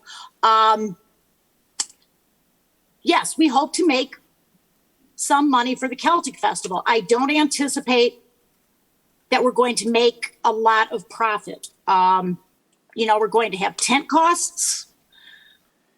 We're going to have staging costs, sound costs. We're getting as much of this donated as we can. But as you can imagine, the suppliers of our tents, et cetera, they've had a really bad couple of years. And so they can only give us so much. Right. Is there a rain date? No. Okay. Rain dates are really hard to plan. Simply because you have to have everything in place for 2 days, 2 separate dates. And that's difficult to contract. Oh, you froze, Terry. Yep. Lost everybody. Okay, give us a minute to reboot. Councilmember Dillon, any other questions that staff could perhaps I'm address? not looking at a calendar, so if somebody could tell me September 25th, what day of the week it is? Yeah, It's a Saturday? Should be a Saturday. Do we know that it's not a Michigan football weekend? I knew you would know, Carla. It's a week after Oktoberfest. Yes, correct. I'll stop there, thank you. Which I know is why Terry was very eager to get it on tonight's agenda, because obviously they want to do a push to promote it, make sure people are aware of it. I will say, as it relates to a rain date, in a perfect world, certainly an event like this would have a rain date. We are offering people a little bit of extra protection with the tents. That is what it is. Any additional questions that perhaps I could address or city staff? Okay, any discussion on the motion? Mr. Gearbaugh. I'm supporting this because it is one good idea to keep it, alive in minds of everyone. But considering what may be coming in the next 3 or 4 months, we might as well get in as many celebrations as a group as we can in terms of, we don't know what's happening with the COVID and potential other restrictions that may occur coming fairly soon. So hope it can go well. Thanks. Very good. Any additional discussion? Then we'll proceed to vote. It's been properly moved by Gearbaugh, seconded by Kraus to acknowledge and to approve. All those in favor say aye. Aye. Opposed say nay. Ayes have it, the motion carries unanimously. We move on to new business item 21-163, wastewater treatment filter backwash infiltration pumps. This will be a motion to acknowledge receipt of the August 16th, 2021 memo from Brian Rubel of Tetra Tech, and to approve or not to approve the quote from Midwest Power Systems to replace the fill rate pumps and motors at the water treatment plant in an amount not to exceed $35,050. Move to approve. Acknowledge and approve. I'll let Gearbaugh be the mover, and CO, you're the second. Thank you. Very good. Mr. Rubel, would you like to begin, or would the city manager? Brian, why don't you start, and we'll have Colleen make any additions to your comments if she deems appropriate. This is related to the process at the water treatment plant to remove iron from the well water. The iron is captured in granular filters. The filters are backwashed outside to an infiltration, a sand infiltration basin. From the bottom of that basin, the water is pumped to the mill pond for disposal. Those pumps are 15 years old, and the last few weeks have been giving Mr. Fetchick and staff some problems. Midwest Power Systems checked them out just last week, and on Friday provided this quote, which Mr. Fetchick and I talked about briefly today. We think it's heading in the right direction. I need to talk to Mark a little bit more. There might be some opportunity to remove a little bit of the scope of work and make the fee go down, but because your next meeting is 4 weeks away, a little bit of a scramble to at least maybe get some permission for Manager O'Toole to proceed in between meetings. So I think that is where we are. I'd be happy to answer any questions. Great, Brian, hang tight. City Manager O'Toole, again, you did send out an email earlier today. It is it's our general practice not to include items at the 11th hour per our council guidelines that were first adopted in 2002, and I think revised, at least twice since then. But considering the importance of this issue, I thought it was important to include it and to take action this evening. Is there anything that you would like to add? Simply that, mirroring that statement, if something were to happen during the time between basically the month we have until our next meeting, it could possibly result in a compliance violation and trigger emergency purchasing protocols otherwise. So we would like to try and stay ahead of this issue and move forward with the purchase. Very good. Questions for Mr. Rubel or for staff? Easy enough. Any discussion on the motion? No discussion? No, Mr. Kamara-Sulak? Yes, thank you. I'm a proponent of being proactive and considering the importance of these pumps and making sure that we can get the parts and the manpower to install it and stay in compliance with Eagle. I think it's crucial to do this, and I will be fully supporting it. Very good. Mr. Gearbaugh?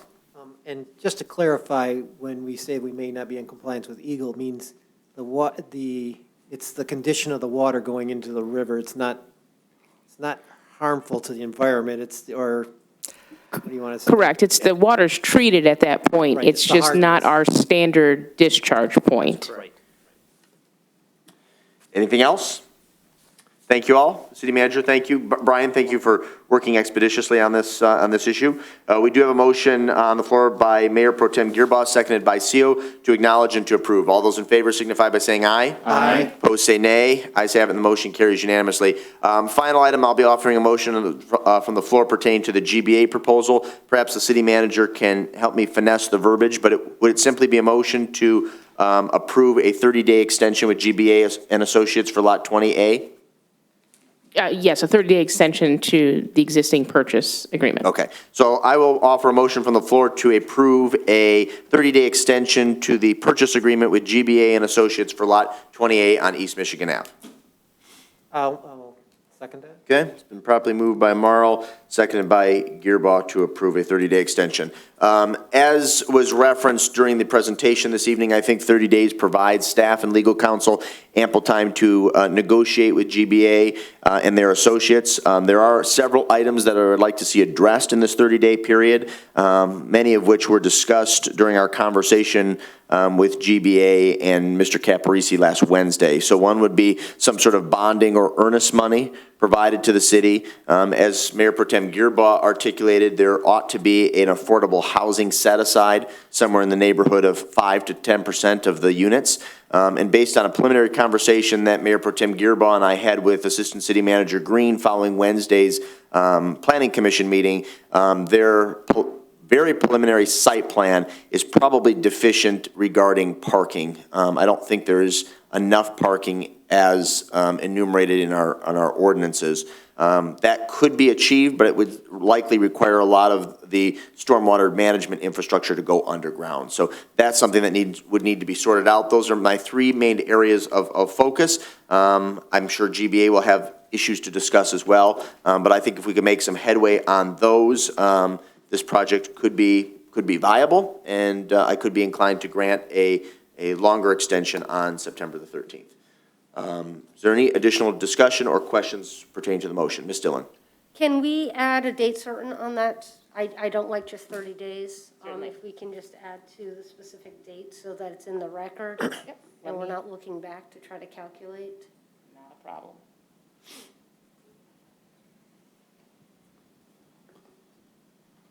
This would actually appear then as, if the motion is approved, it would appear as an unfinished business item, or the first item under new business at our next meeting on the 13th. I'll let the city manager confirm that date. Is there any other discussion pertaining to the motion? I'm sorry, I just wanted to, in relation to that, how does that fall with our council meeting timeframes? So I believe the original expiration date of this was August 18th. Is that? Yes. So this would now extend until September 18th. So our next meeting is the 13th. Okay. So that week. Very Thank good. you. If there's nothing further, there's a motion on the floor, moved by Marl, seconded by Gearbaugh to extend for 30 days. All those in favor say aye. Aye. Opposed say nay. Nay. Ayes have it, the motion carries 6-1. We move on to discussion items. First up is committee, commission, and task force reports from council members. Mr. Seal. On, get my glasses on. August 5th, we had a ZBA meeting, Zoning Board of Appeals. We approved a request for a variance from Grand Sakwa and Pulte Homes. Actually, I'm not sure who the originator of the request for the variance was. Grand Sakwa, thank you, Mr. Green. To exclude from their plan the 25-foot by 600-foot long driveway that services the property, which is still in the township, to the northwest corner of the plot that's being purchased by Grand Sakwa from Mr. Lair for the Lair property development. This was granted so as not to create a whole myriad of problems that would come in the future with trying to get the project underway and get it properly developed. So that's all I have in that regard. Very good. Councilmember Kraus. Thank you, Mayor. We had a healthcare task force, a very nice step we took today. The city manager and I met with 3 of the top folks at St. Joe's Healthcare. to discuss what we were looking for in Saline and what our data we've gathered so far shows what the need, what the citizens are wanting. And although, there was nothing promised or made, they are very interested in partnering as we proceed. They did, we talked about the survey and what questions we've been asking, and they did confirm that we are doing the questions correctly and that the information we are asking for is exactly what they would need to make their decision. So it was kind of good to have that feedback that everything we've been doing is what they would want. Very good. That's it. Mr. Gearbaugh, did you have your hand up? Yes, just from Planning Commission's perspective, the Danny Verdi's development, Westgate, received its final site plan approval, and as you'll see if you drive past the middle school, grading is already beginning, and the demolition unfortunately, of the house and barn will be occurring shortly. And in addition, we approved the Chelsea final site plan, where the condition was more to put a fence up for the home that is surrounded by the home that is surrounded by the commercial area, and it's residential, and so that was all finally resolved and was approved by planning. I believe that was it. Thank you. And to piggyback on Mayor Pro Tem Gearbaugh's comments, the developer of the old merchant farm, the Westgate apartment development, Danny Very, was gracious enough to allow myself, Mayor Pro Tem Gearbaugh, and a few members of the Saline Historical Society, including Mr. Peters, who's in the back, to tour the home and outbuilding today and salvage whatever we can. So that property has seen better days. But there were several items worth saving, and I think they'll be taken to Rensler Farm and potentially preserved in perpetuity. Probably some items may be sold, and we'll be sure to post some pictures online in the coming days as well. Additional committee, commissioner, task force reports. Mr. Commander Sulak. Yes, thank you. So the DEI task force met last Wednesday, and we're proceeding with partnering with local organizations to align with community DEI efforts, which includes the Saline Area Schools DEI Advisory Committee is what their new group is called. Also collaborating with the Arts and Culture Commission, and then the Washtenaw County efforts as well. We're hoping to entice and attract diverse business owners to be seen as spotlight the community as a welcoming community that has some diversity and is looking to expand that. And then the Arts and Culture is meeting this Wednesday, and the Saline Youth Council tomorrow, and is still looking to recruit new interested members, and we will see how that goes. So that's it. Thank you. Very good. Any other commission, committee, or task force reports? Ms. Dillon. Thank you. First, from the Parks Commission, there are 2 weeks left for the Green Thumb Awards. We are still accepting nominations, so please consider either nominating yourself, a neighbor, or just a home that you admire. Forms can be found online at City Hall, excuse me, or at the Rec Center. And just as a reminder, on October 8th, the city will be hosting fireworks on the school campus behind Liberty School. There will be a press announcement coming very shortly with details of the event. We will be partnering with the city for some other activities, so be on the lookout for that information. Very good. Any other commission, committee, or task force reports? Mr. Gearbaugh. I just want to apologize to council and to our community that we were not able to have our work session tonight. As a result, as everyone knows, it was the worst of worst on Thursday when everything hit the fan after the storm, and members were not able to prepare the presentation that we had hoped to give you. We will have it in September. And if there's anything Colleen would like to, update anything at this point in time, I'd allow her, let do that. Yep. If there's anything you'd like to add, Colleen. I'll just add that we do still continue to provide our monthly scorecards. They're available on the city's website.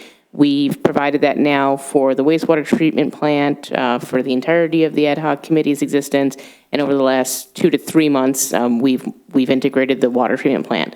So those are monthly scorecards that outline the current conditions of processes at the respective facilities and repair items that are on our agenda. Very good. Any other commission, committee, or task force reports? Okay, how about reports or other announcements? Mr. Gearbaugh. I want to thank our community for showing their dedication to our Rentschler Farm. Our yard sale was a great success. We had nearly 2,000 attendees, which was more than we anticipated.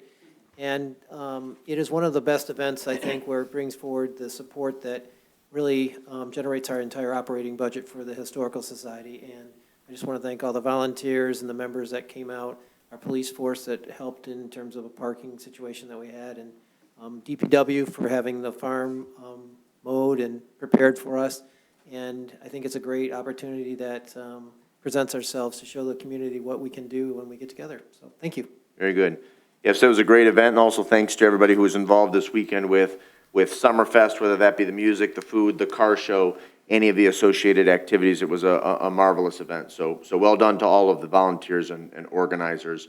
And also, I do want to state again for the record how appreciative the city was that the mayor of Milan, Dominic Hamden, took time out of his schedule to come and share remarks. But again, it was our honor to assist our neighbors in need.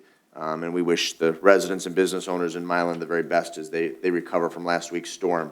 I also want to announce, and there'll be a press release probably submitted next week, but the Saline Police Department, Fire Department, and my office will be organizing a 20th anniversary program to commemorate and honor the victims of September 11th, 2001.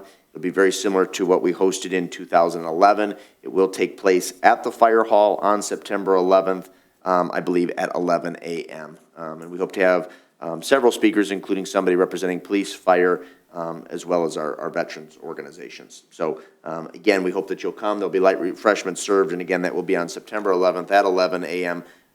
On Michigan Ave and Harris Street, adjacent to the flagpole.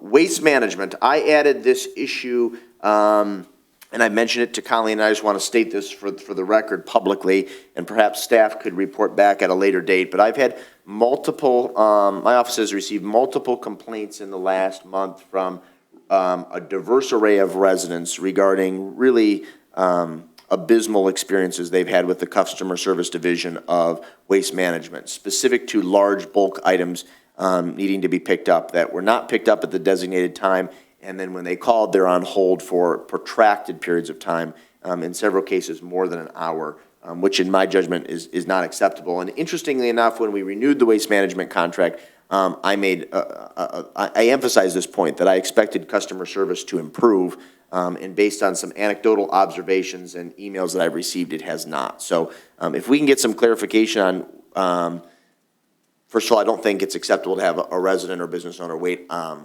or be placed on hold for more than an hour.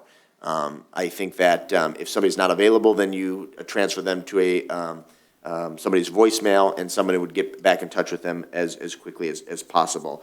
I'd also like confirmation if they're having issues with the bulk item pickup, because I think that is an attractive amenity that's part of our contract that many residents take advantage of. So if that is disrupted in any way, I think we would be inclined to disseminate that publicly. So just wanted to state those concerns for the record and hope that they are resolved in the not too distant future.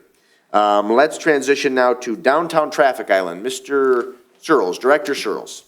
And I want to note too for the record, I think your crews put some stone down in the westernmost island to prevent weeds and growth, and I think I think in the finite that was a very good solution. Yes, good evening, everyone.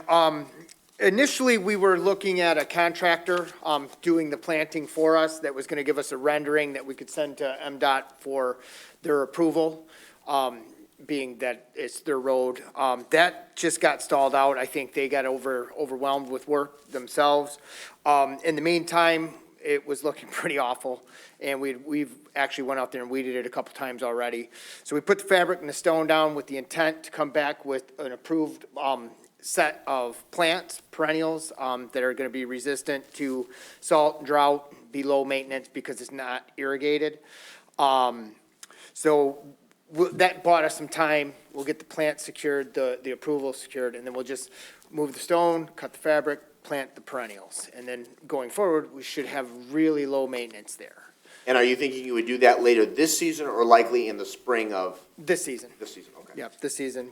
I think we have plenty of time. Okay. Very good. Any Any questions pertaining to the downtown traffic islands? Ms. Dillon? I just wanted to make a comment because I live on that end of town and I drive by that island at least 50 times a day. I really appreciate that you've taken an interest in it and it's being maintained much better. I think the weed X and the stone should at least be a short term, help resolve some of those weeds and that unsightliness. It is a gateway into the community and I appreciate your effort on that. Thank you. Let's transition then, Director Searles, to an update on our comprehensive sidewalk initiative. Okay, so currently, it's just getting a contractor for concrete has been impossible. I've actually finally had one vendor actually get back with me, other than the two that said they weren't interested. We have multiple jobs that involve concrete. We have some curb work, some sidewalk, some flat work, some ADA work. It's just been a pretty difficult time getting a contractor. So this season, what we've touched is about $15,000 worth of leveling, which does help, protect us from liability. We have a lot of sidewalk work out there still. We don't have enough budget to complete everything that needs to be removed and replaced. Going forward, learning from this experience, we're going to get a as-needed contract in place for concrete, curb, and ADA services. I do have hopes that we'll have a quote from a vendor tomorrow, and we can get moving. That will lead us into the Rosebud repair as well. So can I stop you real quick on the sidewalk? So it would be our hope then that we would expend about $15,000 worth of city funds to do some additional work on our city sidewalks this construction season? Correct. Okay, very good. Yeah, at least 15, once we know. And I would assume you'd have more clarification and details on that by the time we meet again on September the 13th? Yes, and hopefully at that time, I will have, after Colleen reviews an actual written sidewalk program that's sustainable going forward. Good, that'd be excellent. We look forward to that. Why don't you transition into an update on the emergency repairs on Rosebud, and we'll take questions pertaining to both the sidewalk program and Rosebud simultaneously. Right now, both collapses are repaired. We went into this job with very limited knowledge of what we're going to find when we get down there. We did, on one repair, we did have an idea because it looked, the collapse looked identical to the previous collapse. The other repair, we had no clue because we couldn't get any kind of a camera in it. Quickly turned into time and material. We got away from that quote. As we put this repair together, we found that there was 3 or 4 things that we could put in place in this project that will help us get the inspection, which is going to be necessary, the cleaning, which is going to be necessary, because we're going to have to inspect the whole system. The first repair that was completed, the failure was actually pretty, I've never seen it before, but the pipe had been lined, and the outside pipe, the single wall rib pipe, had actually just crushed on itself and opened up.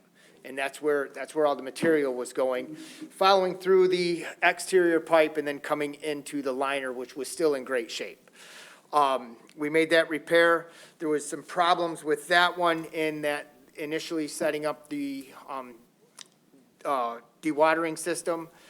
The first attempt, the head hit something pretty solid down in the ground, so obviously a large, or assuming a large rock.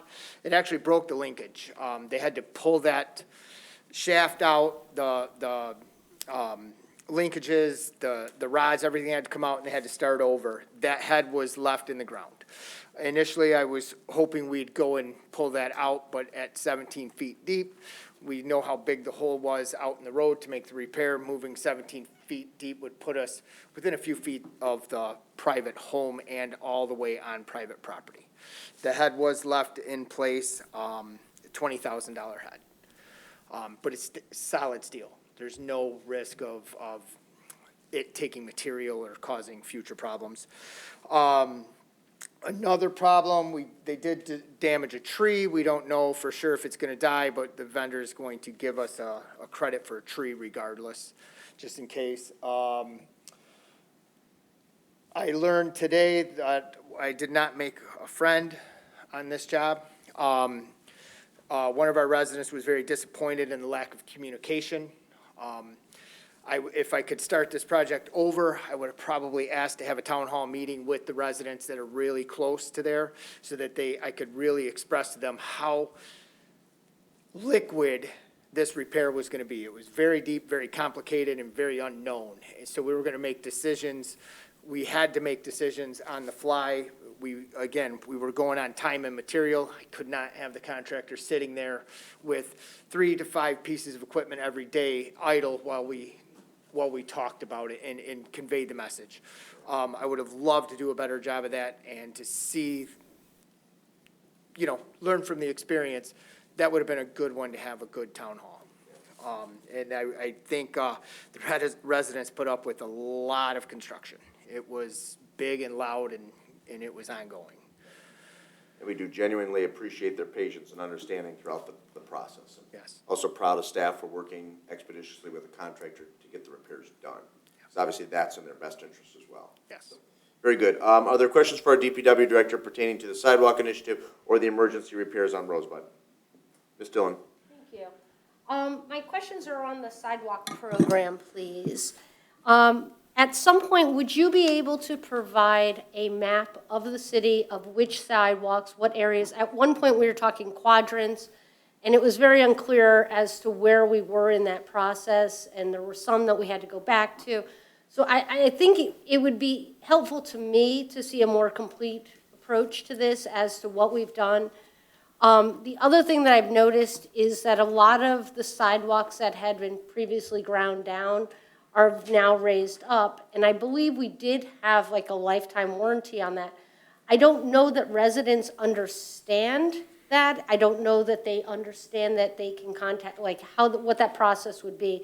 And so maybe there's at some opportunity a chance to create a link to where people can report those defects, and then when we get X amount, we bring the company in to do another grind. Well, traditionally, there wouldn't be a second leveling because you're losing concrete material. Once it's leveled once, I wouldn't ask that we level it again because now we're sitting with about potentially an inch or less of concrete, so it just wouldn't last. I don't believe there is a lifetime warranty with leveling outside of the level will stay level, but if it heaves again, it buys us time. I believe the 15,000 that we did would have been about 124,000 in replacement. Okay. So what we're doing is buying scope, and most of them stay okay, but not all. Okay. Well, there are instances where it was sort of a stopgap of we've got some heaving due to trees or whatever, that those sidewalks were eventually supposed to be replaced, and now we're going into several years out, and we're back into those issues. I know in my neighborhood, there have been 2 instances where people have fallen and gotten seriously hurt. There are other instances around town. So I really want to make the sidewalk program a priority for us. And I'm not putting that on you. I'm just saying this as a general statement because we do talk all the time about having a walkable community. Well, if it's going to be walkable, it needs to be a safe walk. And I want to make sure that that's what we're doing. I agree, and that's why I really want to write a good program that covers, it'll be comprehensive and it will be never ending. It'll just go in a rotation. That way we can keep the sidewalks as safe as possible. In your packet, did you see the map with the little dots? Yes. I want to come up with something that similar to that using our GIS. I didn't have time, but using our GIS so that we can see it. And it would color code by year what we've touched. It would also color code by method of repair what we've touched. And then we can maybe even, with approval, put it on the city's website so people can see what we're doing. That would be great. Thank you very much. Any additional questions for our DPW director? Mr. Gearba. More of a little statement. I think this whole Rosebud scenario with using new materials, an example of our policy needs to make sure that whatever we decide to try and do something that may not be attested and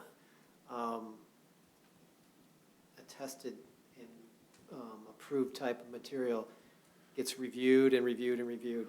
And it's an example of similar to where we had Nova filters. They were new technology, but it really does bring back the idea of addressing what has been done to experiment and research and verify that the long-term viability of whatever's used is put in place. I was just amazed by seeing that photos that you provided. That I can't believe that that crushed from that perspective and should never have been used. And it's a clear indicator of how we must learn from that. And the other thing I appreciate your honesty in telling us what you feel you need to do to make this a better experience and bringing it forward. That's the kind of openness and things that we want to have. And staff can always give that to us so that we understand that when you face difficulties, what can we do and help improve everything in terms of communication to our citizens and to everyone in the council. So thanks again, Larry. Yeah, thank you. If there's nothing further, we'll excuse our DPW director. Thank you very much. Thank you. We come now to public comment. Under the Open Meetings Act, any citizen may come forward at this time, make comment or question to City Council. This public comment period will be limited to 3 minutes per person. Anyone who would like to speak is requested, but not required to state his or her name and address for the record. Are there any citizen comments? Please, you have 3 minutes. Yeah, please. If you want to give them to the city manager, we'll be sure to.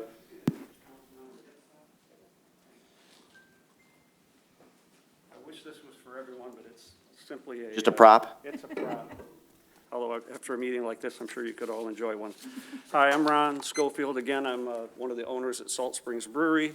I too would like to congratulate everyone on a very successful Oktoberfest and also on approving the extension of Umbrella Square. I think that speaks to a greater issue in which some type of a city center would be beyond helpful for the community, for gatherings that we need to get into. At any rate, I need to be brief.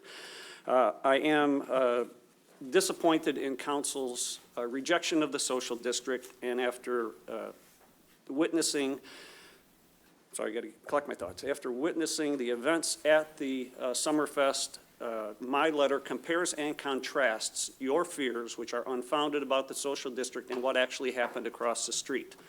That group sold half gallons of beer in any quantity to anybody who was not obviously intoxicated. They had no control over the alcohol once it left their hands, could have gotten into the hands of underage drinkers. I have a picture of the quart bottle. Same time, the security you talked about, that the police could not possibly police sidewalks. This can, I have a picture of it in Summerfest, open on somebody's table. It's in this package as well. Now, how somebody snuck that in through the incredible security over at Summerfest is beyond, it just is very, very puzzling. But to say that the police department can't do their job and then to see what went on at Summerfest is quite comical to me. And it's very, very sad that you can't give us an opportunity to allow some people visiting that might be on an hour wait to grab a beverage, something for their children, and wander about the street and explore the city instead of what we have right now. The food trucks that were directly in front of my business completely baffle me. You passed an ordinance to keep food trucks out of the downtown. And when I spoke to the people at Summerfest, they moved the food out onto the street so they could have more room for more people. So obviously, selling more tickets and selling more beer is a priority over protecting the businesses that are in the downtown. I employ over 40 people. We paid over $30,000 in property taxes, part of which goes to pay your salaries. We're competing with $5 hamburgers on the street because we pay $30,000 in taxes and because we have to pay wages to people. It's inexcusable that such a thing would go on 20 feet from my property, selling the same exact food that I sell. And I would have to say, not as good a food as we sell. But that wasn't the point. It was to feed people. That food belongs in that venue because it's that venue's activity. It's not a street activity. And if this happens, and I will get into this tomorrow with the people involved, if this is going to happen at Oktoberfest, this is going to be a real problem for us. This is not fair, and this is not what we were set up for. If I could just beg one more comment about. You want to wrap it up? Go ahead. About the parking. I'm concerned about our parking being taken away, our handicap spot being taken away. I also have photographs in here about ADA parking in the public lots that has been removed for this event and when the farmer's market moves. So I don't know if those parking spaces are restored or somehow offered to people, but it's of great concern to us that our property rights are violated every time you do something in the downtown. Respect is given and taken, and we would like to see a little more from City Council. Thank you so much. Thank you for your comments. Are there additional citizen comments? Well, we will thoroughly and thoughtfully review your letter, Ron, and as you indicate at the end of the last paragraph, we will respond substantively at our next meeting. That is 4 weeks away, but we will respond on publicly on September the 13th. If there are no additional comments this evening, Clerk Royal, can you, for council's benefit and for the public's benefit, confirm, I think we have work meetings scheduled for the foreseeable future. Can you confirm the times and the topics? Certainly. Coming up on September 13th at 6 p.m., we have the Wastewater Water Treatment Plant Ad Hoc Committee. On September 20th at 6 p.m., we have dam repairs. October 4th at 6 p.m. is Rec Center Task Force. October 18th. We can send this all out in writing. Yeah, I'll send it all out. October 18th is Equipment Revolving Fund. Okay, can I stop you real quick? Are we going to be prepared to present on behalf of the Rec Center Task Force at that time? Or are we just speaking specifically about memberships? Could give some sort of update? Okay. All right. That could be subject to some change. Yeah. Well, I was just going to say, I think at that time we should be prepared to at least discuss membership and what recommendations the committee has at that point. Probably not our full report. Yeah, okay. As well as the budget status for Rec Center. And then on November 1st, we'll be doing the community events because we had to move everything back. But that should only be like a 15-minute or 20-minute. Why don't we schedule that one for 6:30 then? That's the day before election, so we like to keep that one short. Yep. Very good. Thank you, Clerk Royal. Yep, and if you could either send that out or provide it to the city manager so she could disseminate it as part of her weekly communique, that would be great. Is there any other business to come before Saline City Council this evening? Then please note our upcoming meetings, and the chair would be happy to entertain a motion to adjourn at 9:38 p.m. Motion to adjourn. Moved by Kraus, seconded by Kamara Sulak. All those in favor of adjourning say aye. Aye. Opposed say nay. Ayes have it. This meeting is adjourned. Thank you all.